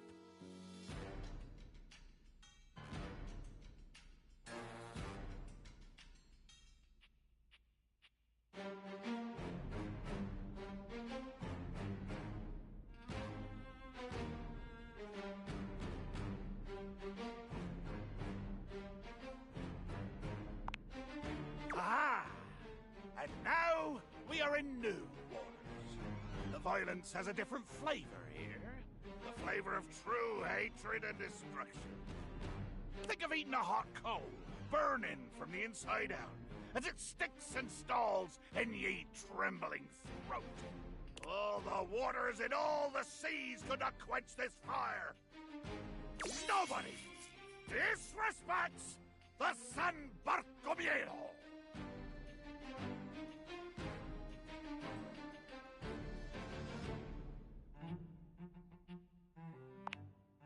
Jack pulls the pink cocktail sword from his waist, aiming it directly at your throat. He's been angry, but this is a new level of intensity. Leave it for me, scum! I hate you! And not in a good way!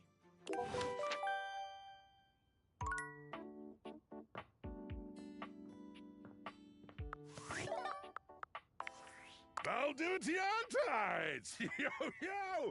It's your boy, David Most! Coming to you live from the best virgin mojito bar ever. Like, this stuff for real is legit so good. I've had like 12, and I feel amazing. Can't believe there's not any alcohol in it. JH 19. Hey, did you guys see how dope that presentation was? We rocked that! Like, people keep saying we're at dire financial straps and need urgent restructuring. Even my dad was like, you're gonna get smoked by your top competitor, Bitewave. Dead ass. And I'm like, okay, Dad, if you like Bitewave so much, why don't you marry them? But does Bitewave have a contract with the U.S. government? No. I just want to say I love you guys, but not Franklin. Don't love or miss Franklin at all. You hear me, Franklin? Night-night, nerds.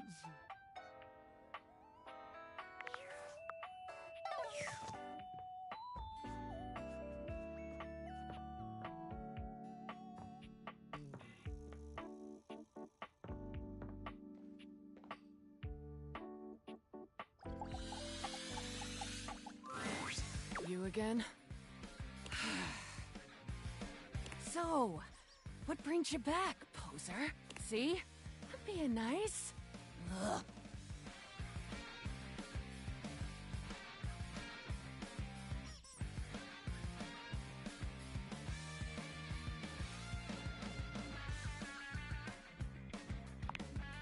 I'm a duck. Quack. Riveting.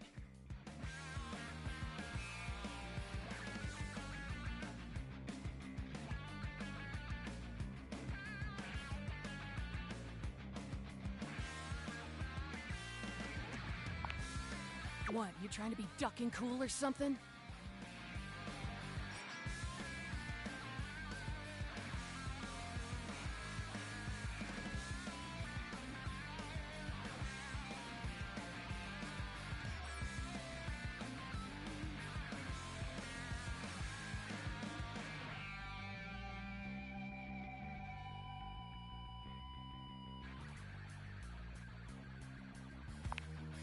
I say you could call me that, dumbass?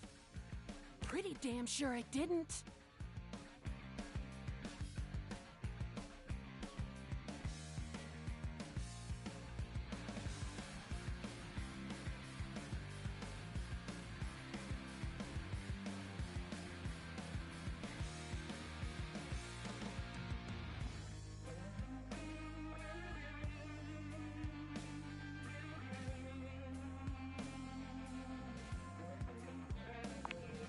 Daddy.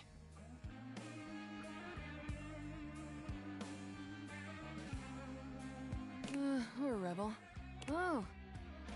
And there it is. I'm getting bored with this dumbass convo. I usually spend about 20 seconds talking, and then whoever I'm talking to miraculously ends up dead or underneath my rubber ass. You can be whichever one you like. That's the only favor I'm gonna do you too, so appreciate that shit.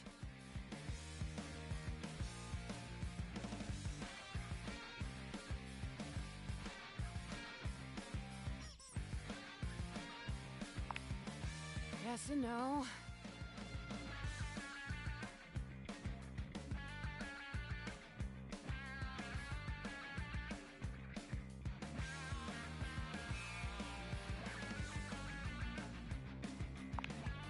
It's Nanya.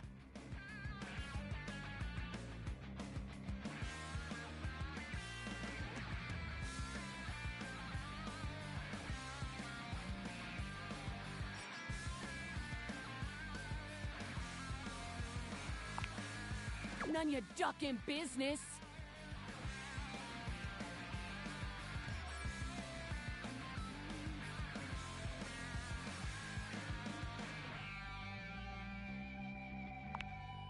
Names are worth choosing, and I don't have to tell you shit if I don't feel like it. In fact, I'm gonna get the duck out of this one-bill town. You wanna talk to me again? Too ducking bad, poser.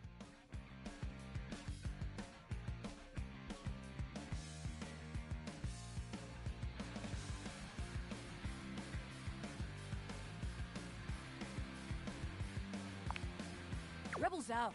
Rebel ain't coming back. Poof! Rebel's gone.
Hey there, oh great purchaser of DLC.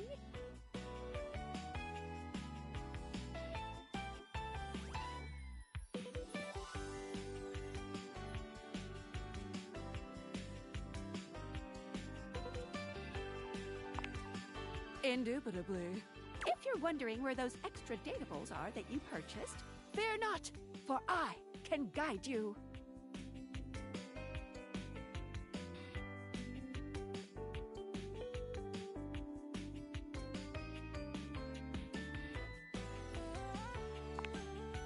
Same here.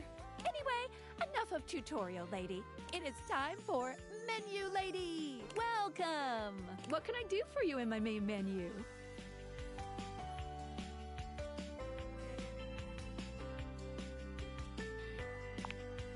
Oh, let's. There's lots I can chat about. Me? Oh, definitely. What's on your mind?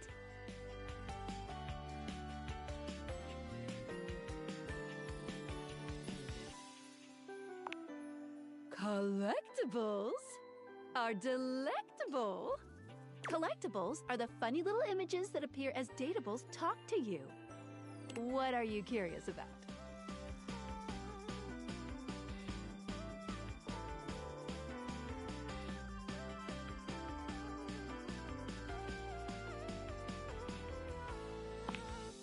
Well, of course, there's an achievement. What are you thinking, man? But honestly, I don't care very much if you find them all. They're just there to give a little extra flavor to everything. I'm here to help you forge new relationships.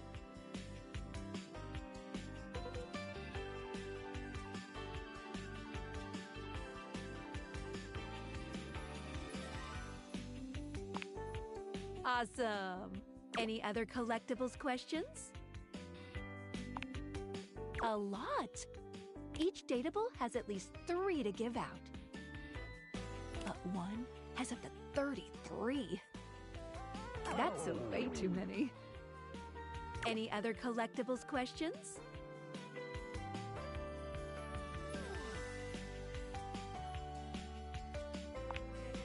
They help illustrate what's going on around you, sometimes for fun, sometimes because the datable gave you an item, or sometimes just for dramatic effect.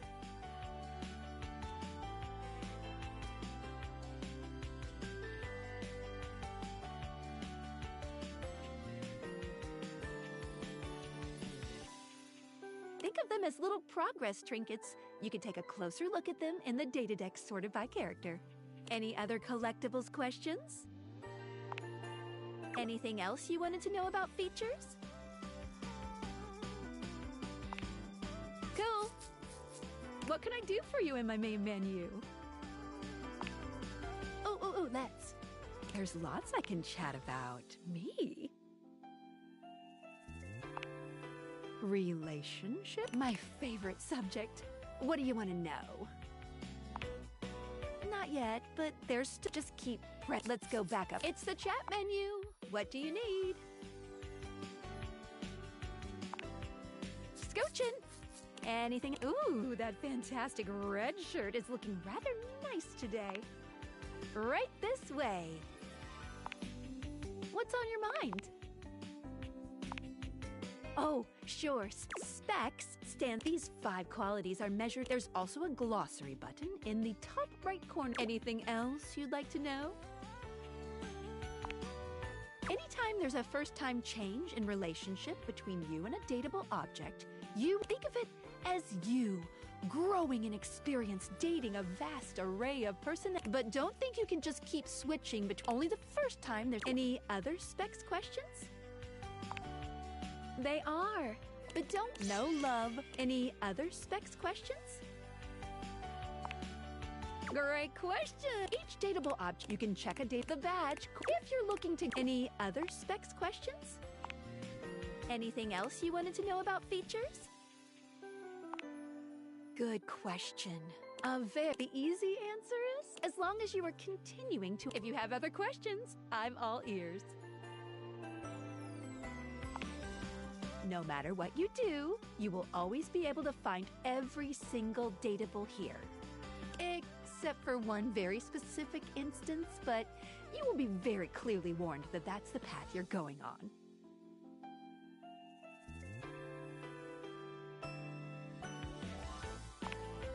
Well, it'll be if you refuse to go on a certain subterranean quest. That's all I'll say. Any other questions about what you should be doing?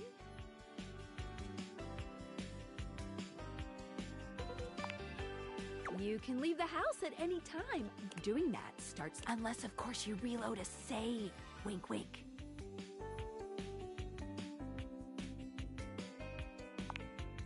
Well, I would recommend getting to know all the dateable objects. That will really help. Any other questions about what you should be doing? Hate endings still give you 5 specs points and continue the main story, so no, not really. You won't be locked out of very much, except for certain polyamorous relationships that might be difficult to untangle if you were looking for those ones specifically. Just speak with everyone honestly, from the heart.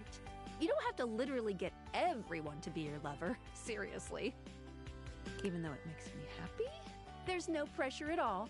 If anything, getting something to hate you certainly does mean you spend less time talking with them, which is always good if you genuinely don't like them. Any other questions about what you should be doing?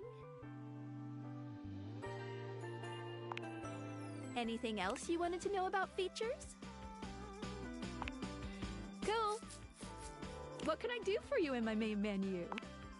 Oh, let's. There's lots I can chat about. Me? Oh, my favorite subject. What do you want to know about my lore?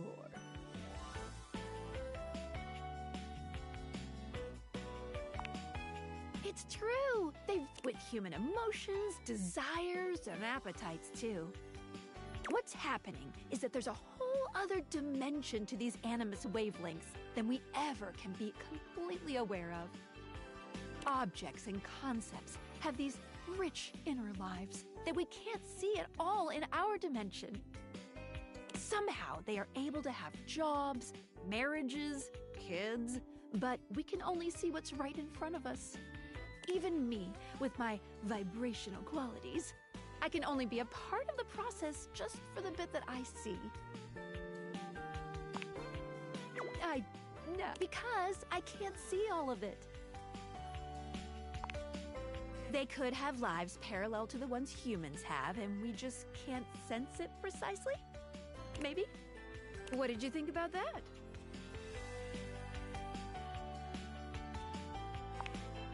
All right. Ooh, my suspension just gave a little wiggle. Skylar shows you her date theaters. Skylar's suspension seems buoyed somehow, happier than you'd last seen her. You believed in her again, so she feels even stronger. Thank you for that. It really means a lot to me.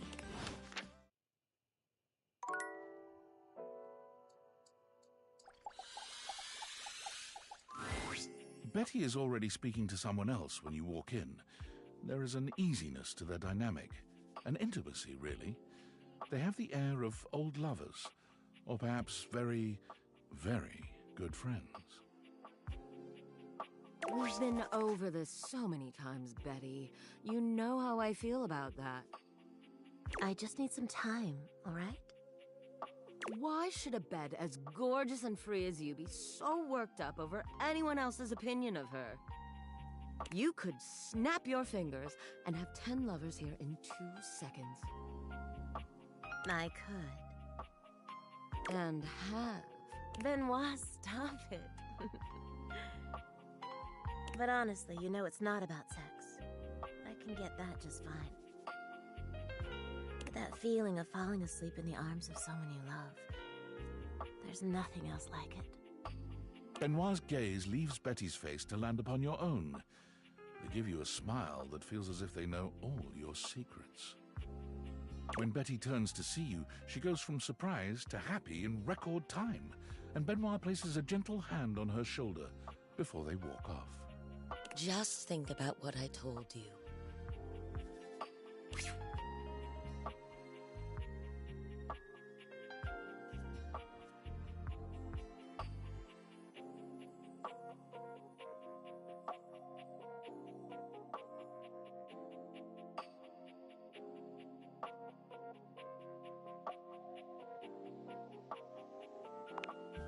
But I am your bed. You don't have to worry about that anyway. The bed isn't really Ben's favorite place to get down. And it's not like we're dating or anything either. Benoit and I are just very good friends. With benefits, of course.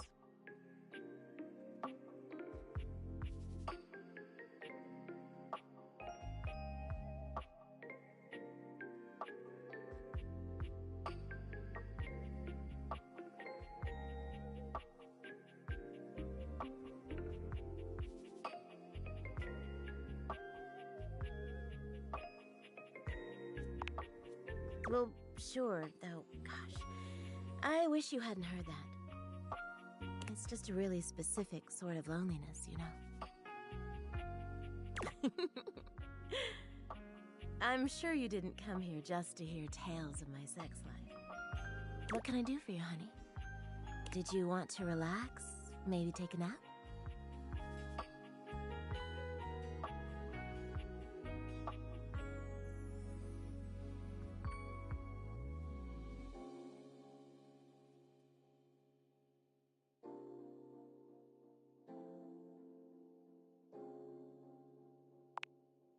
Get to know me better? Why?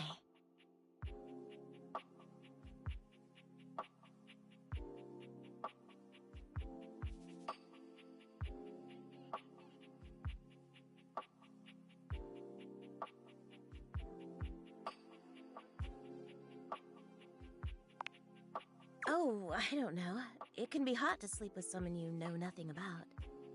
And of course, some people fear intimacy. And getting to know people is a step on the road to intimacy.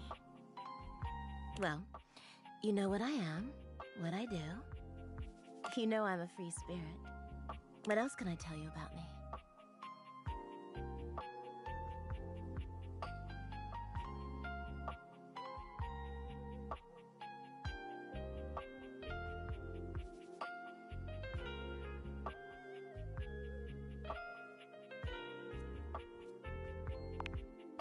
It's going to sound very sad, but nothing, really. I sat in a warehouse with a bunch of others like me. We all used to dream about what we'd do when our turn came to get out and see the world. I promised myself I'd never waste my freedom once I got it. I had so many years of self-discovery, of learning who I was, what I wanted out of a partner. And that's slowed down a bit in the last few years. Though I still have my fun. Sex is still an important part of who I am, but it's not the only thing that drives me. She sighs wistfully, looking somewhere past you. Sometimes it feels as if those sorts of relationships are only for books, you know? But I can never quite seem to get there. Perhaps I've been standing in my own way. That's it. That's all. Just loneliness.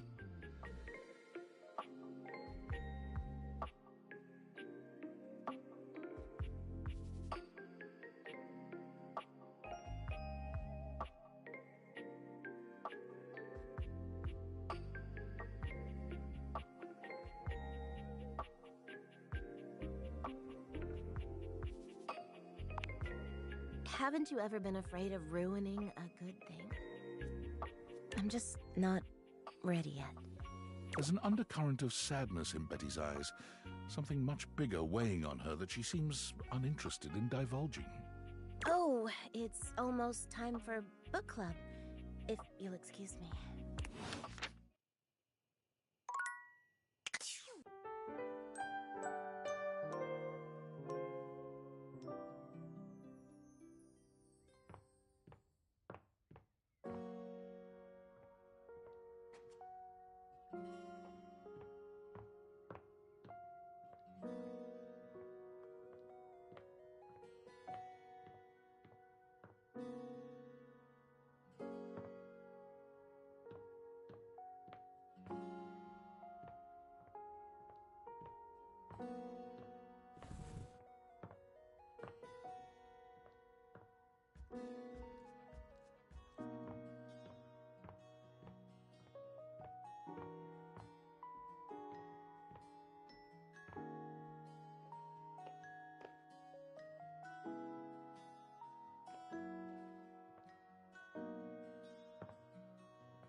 Welcome to Roofbox, the home for all your coffee needs.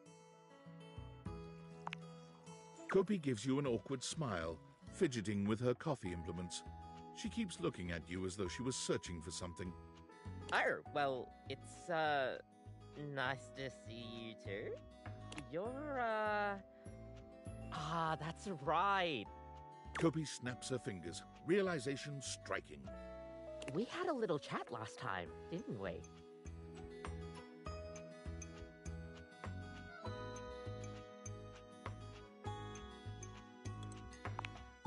Well, thanks for coming back.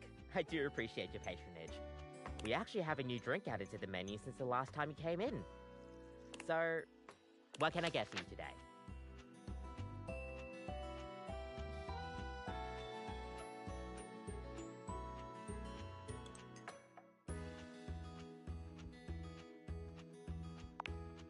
Right. Just, remember that the Irish coffee is going to be a little different. Make sure you can take your alcohol. Kopi makes a lovely cup of coffee in her expert way, topping it off with a generous pour of cream. You could smell the alcohol even before she hands it to you. And there we are. Enjoy. Is there anything you'd like to know about the Irish coffee?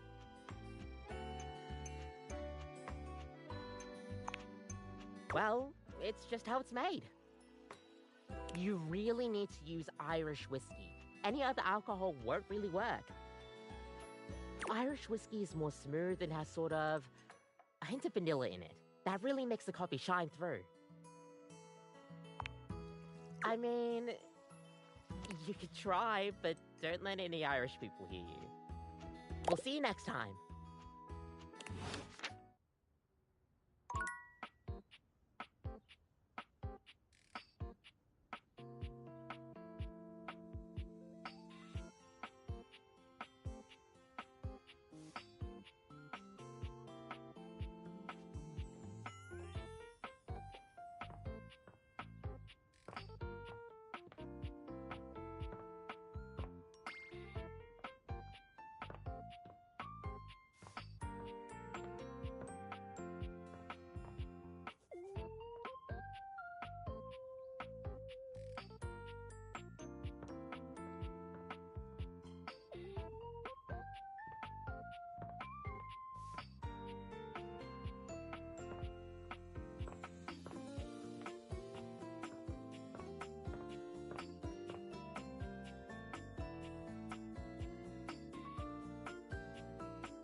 Oh, hello again. Come for more rumors? Looking for more suspects?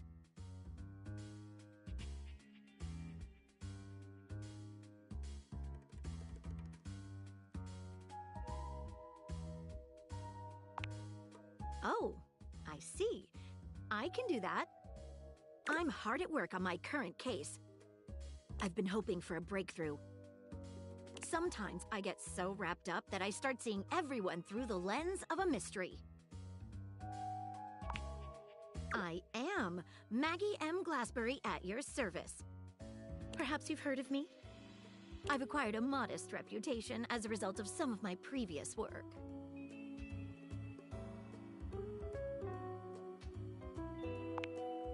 Maggie puts her hands on her hips, positively radiating pride. Why, it was I who solved the mystery of the missing sock. A brief interview with the Stackables and a chat with Dirk was all it took to sort that case out. The sock was in the depths of Harper's hamper.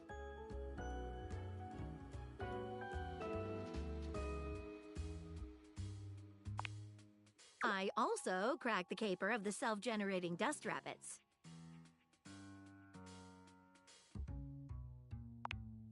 Static electricity. It causes particles to accumulate around pieces of hair. Your hair, to be exact. They form undisturbed, indead air pockets. That's why they hang out under the couch.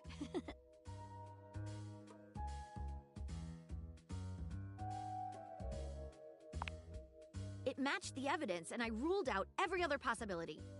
By the power of deductive reasoning, I determined that you were, in fact, the culprit. I pride myself on that.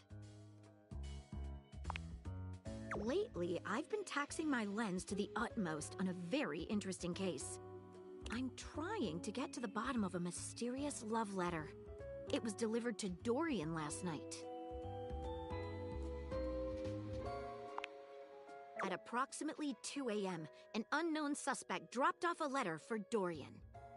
Upon opening it, Dorian discovered that it carried clear romantic intent. That is to say, it was asking him out. It described how his protective yet gentle presence had won over the writer's heart. If interested, he was to write back as soon as possible.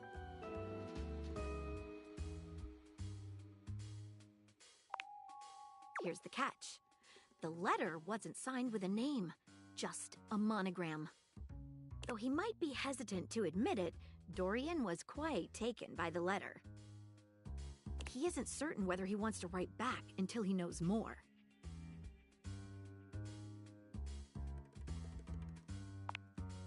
You would?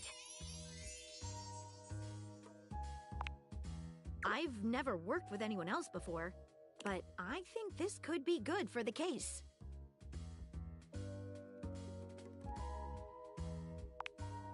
The case is pretty thin, but we've got a couple of clues. First of all, the paper the note was written on was somewhat interesting. Second, although the letter wasn't signed, it did have a single initial on it. Finally, I think Dorian might have a clue for us. A stylized letter M.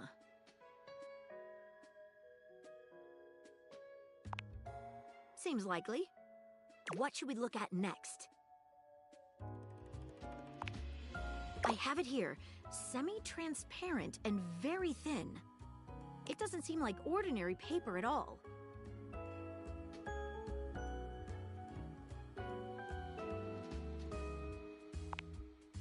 Taste it? If you say so. She carefully dabs a corner of the paper against her tongue. How interesting. It's edible and tastes slightly starchy. What else should we try with the paper?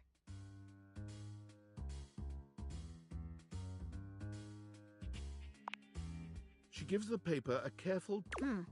Cuts just... What else should we try with the paper?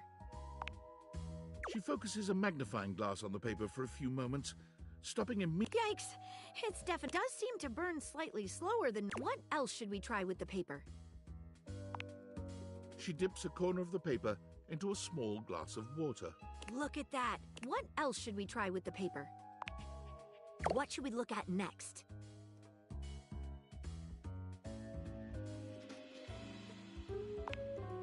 Hello there, you two. Good to see you, Dorian. I've enlisted our friend here to help solve the case of the mystery letter. Splendid idea. Can you repeat what you said to me earlier? About the smell you noticed? Right. Well, when I first opened the letter, I caught the faintest whiff of what I think was truffle. Strange, no?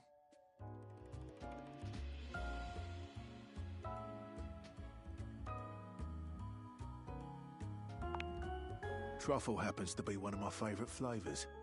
The association between the forest-dwelling fungi and my own wooden provenance bring back fond memories. Anyhow, good luck. Let me know if you happen to figure out who it was from. I'm not one for love, but I am one for truffles. And friendship. What should we look at next? I've narrowed it down to 4 suspects. Penelope, Mitchell Lynn, Mateo Monta, and Freddie Yeti. Who do you think it was?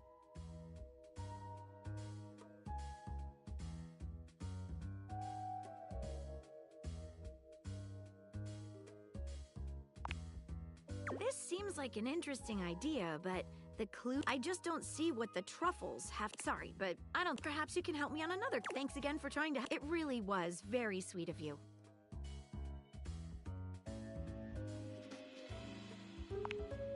I could see myself going with someone with poor detective skills like yourself. Perhaps we have complementary skills. I would be the daring detective. You the administrative sort. The pretty type, you know?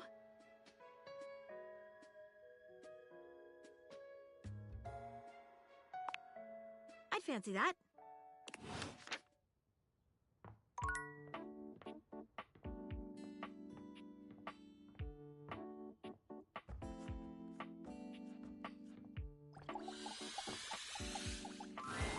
There's a supernatural darkness around your bed when you enter. A strange void that makes you feel slightly uneasy. This appears to be a living nightmare. There's almost no other way to phrase it. You really don't think you could do it? Is that really something you want? It would be fun for me, but I don't think it's really your thing. You know, sex and horror have always gone hand in hand. It's not the worst idea, is it? Well, yeah, of course. but you've watched me work. And you never really seemed all that into it. Oh, I didn't? What was it you said? Oh, yeah. It was, oh God, why are you doing that? Is that really necessary? Now that's just excessive. I remember it differently. You weren't even watching. You were looking through the cracks of your fingers. Give it up, Betty. My work is not for you, and that's all right. Nightmare's gaze falls to you then, and you feel a shiver run down your spine. Boo. Nightmare dissipates, but the air of dread that accompanies her takes a little while to clear. Betty sighs, her shoulders slumping. Oh, guess I should have seen that coming.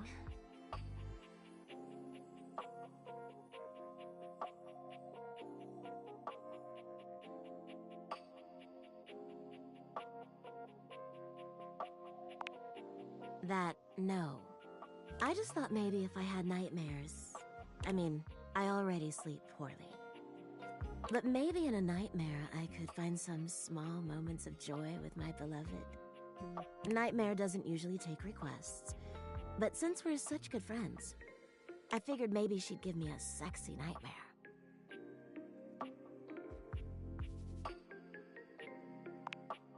Me too. Okay. See how this strikes you. I'm being hunted by some unseen monster or being. My heart is racing. My knees are weak. I'm stumbling and tripping as I go. I fall, and I close my eyes knowing the end is coming. But I don't die. I turn to see my beloved standing over me, a bloody knife in their hand. I'm saved, and I thank my rescuer in the only way I know how. A toe-curling kiss. But then, I'm on my back again, and my beloved's hand wraps around my neck. I can't breathe. I can't cry out. I can't make a sound. We'll be together forever, they whisper, raising the knife high in the air. I wake in a cold sweat, alone and afraid. There. You see?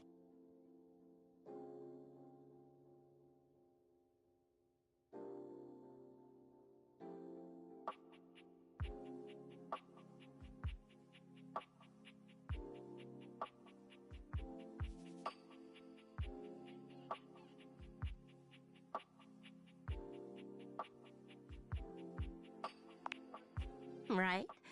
That's a pretty tame example. But there's all sorts of possibilities. Nightmare really seems to think I shouldn't be bothering with all this dream stuff. She thinks there's a much simpler solution to my problems. But I don't know who she is to talk anyway. She has the same problem I do. She just deals with it differently.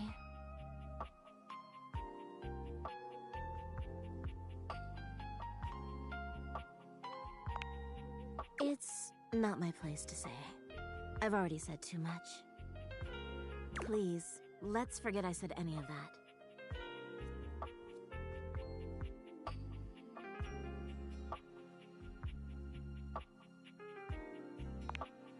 You would? You're too sweet, you know. It's funny, I was just thinking of you. It seems like that happens a lot, honestly. I think of you, and here you are. It's a shame I can't seem to manage that at night.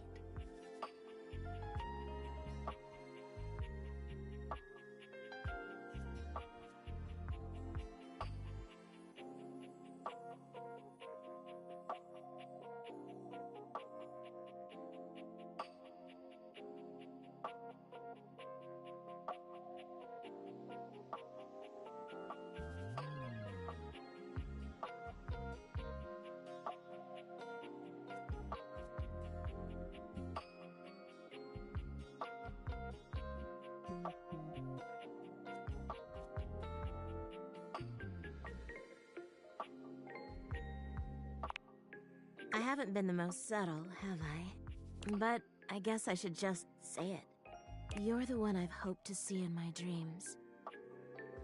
My beloved. The one who tortures me with your proximity.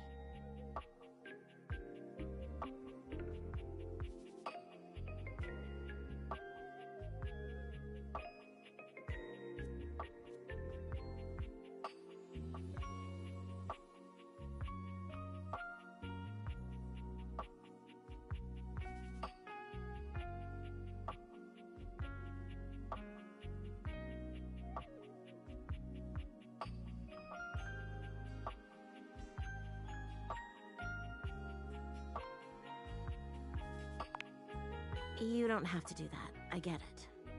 I'm not exactly the most subtle piece of furniture. For years, it's been just you and I here. And I've had to watch you sleep with that angelic look on your face. When I was at the warehouse, I never had this problem. But the day I was delivered to you, you laid down. And I knew right away I was in trouble.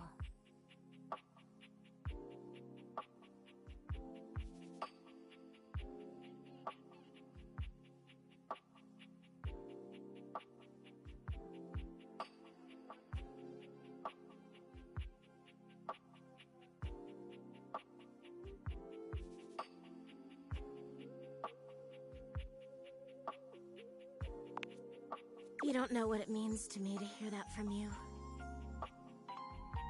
It's what I was made for, you know? I've had my share of partners over the years. I'm a free bed, you know.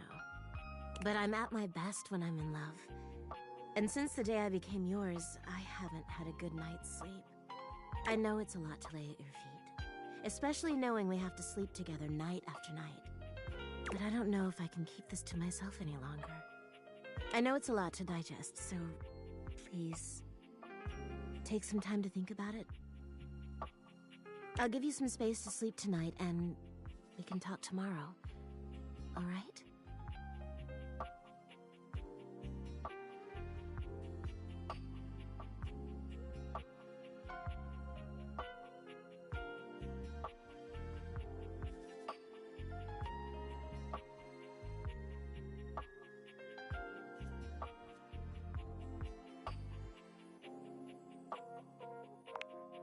Thank you for considering it. Sleep well tonight.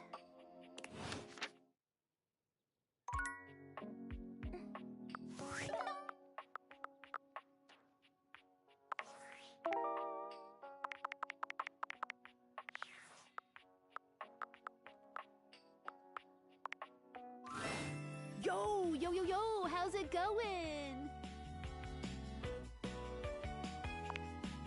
Yes! Okay, there's a little... You might be wondering how all this dating technology works.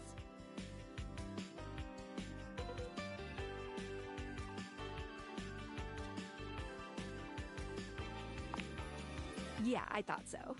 If you're ever curious, what can I do for you in my main menu? Oh, let's... There's lots I can chat about. Me? Oh, definitely. What's on your mind? Cool. What can I do for you in my main menu? Oh, let's... There's lots I can chat about. Me? Oh, my favorite subject. What do you want to know about my lore? When a dateable object falls in love with you, it might speak to you in terms of what a human might think of as sex. It's not. It's more that your two consciousnesses are intertwining in the vibrational ether caused by the focus of my lenses. Basically, you're not having sex with your furniture.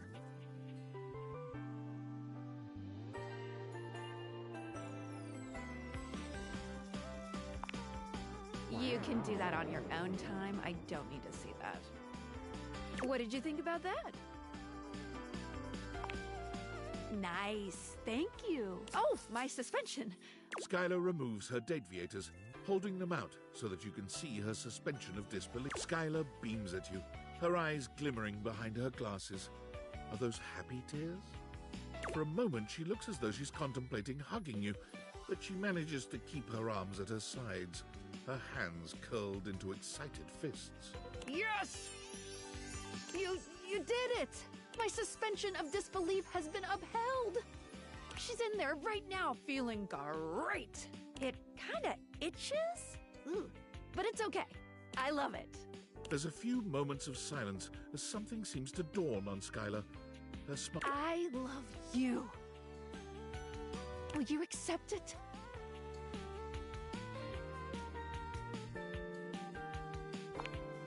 And just like that, Skylar is back to her chipper self.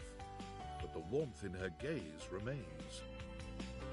Yay! Love, love, love!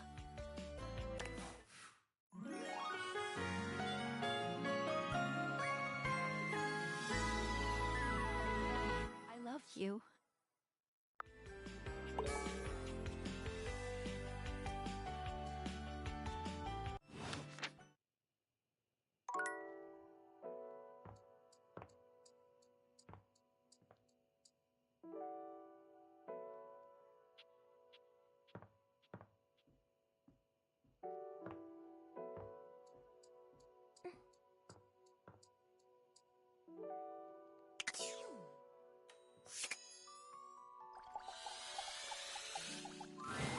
The stranger standing before you is dressed to kill.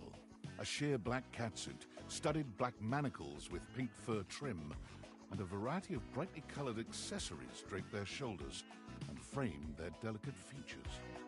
Loneliness has been such a defining factor in your existence over the last few years, you've almost forgotten what it's like to be around others. You've certainly forgotten what it's like to be around someone like this. You almost feel as if you've stepped into a sex shop. There you are. I was beginning to think you'd forgotten me.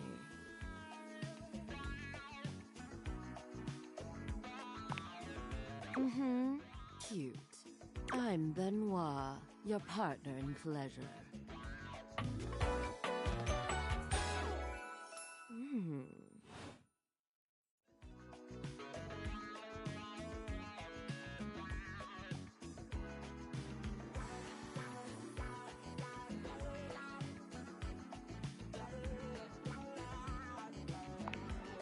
What many call sex toys, yes. I prefer to call myself your ruin. It's really about time you came to speak to me. Given the way we met, someone less confident than me might really take it personally. They look at you expectantly. You do remember the way we met, don't you?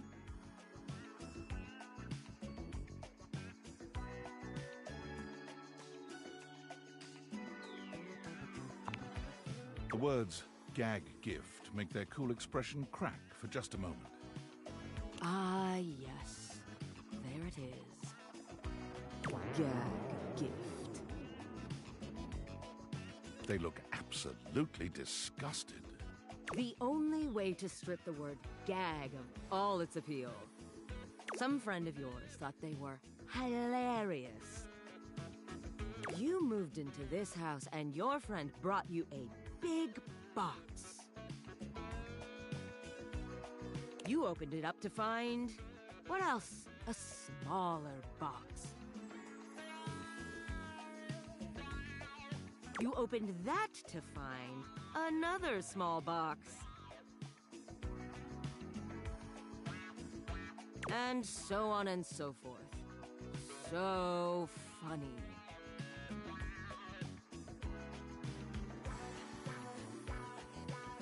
Eventually, you got to the smallest box, and there I was. A bright-eyed virgin, yours for the taking. But there's still time to rectify that.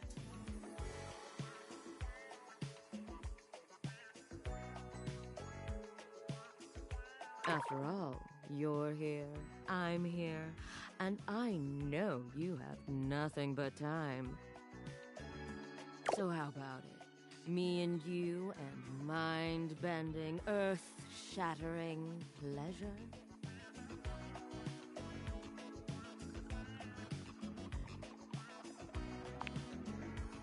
I knew you couldn't stay away much longer. Come here.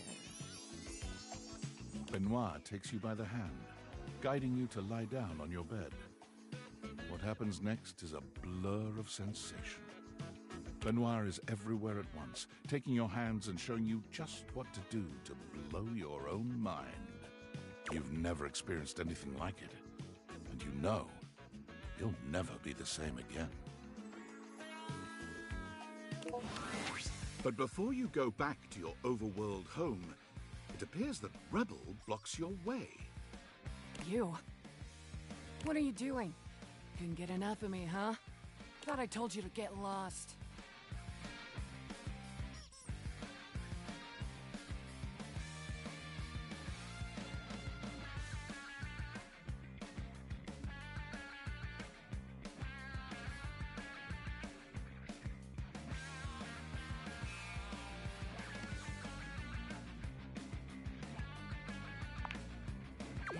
You weren't. But guess what you missed out on?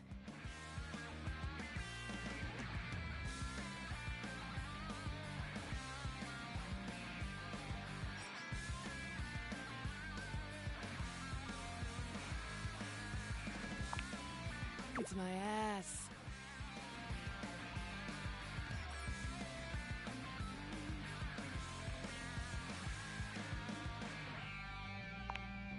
Let's call it a learning experience.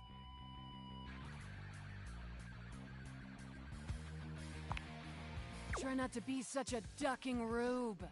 I hope you've had as much of a blast as I have.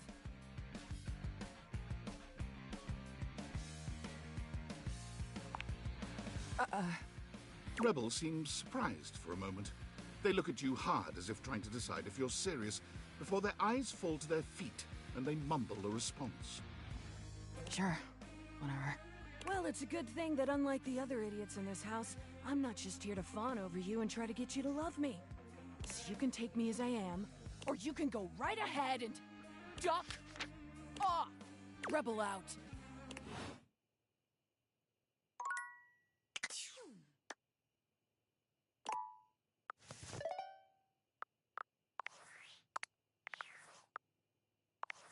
Based on how plastered David was in his last most mail, he must have finally discovered the prototype is missing. He'll sober up soon, though, and when he does, he'll stop at nothing to ensure its retrieval. If he fails, he'll be at the mercy of some very powerful people. He'll never allow that.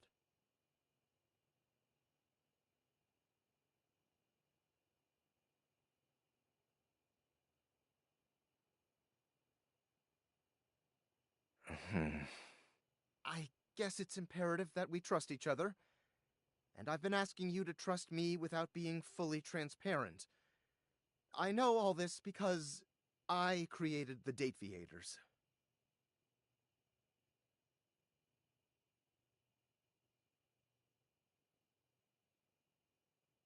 Sure.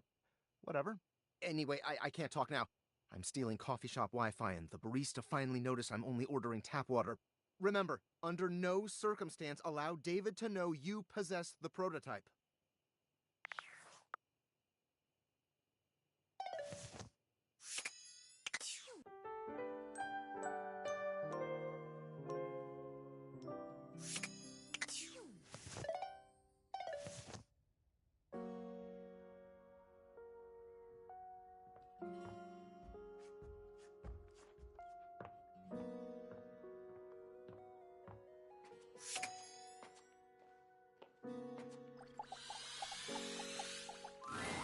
Kopi is in the middle of opening a bag of coffee beans, wafting their aroma towards her with a pleasant sigh.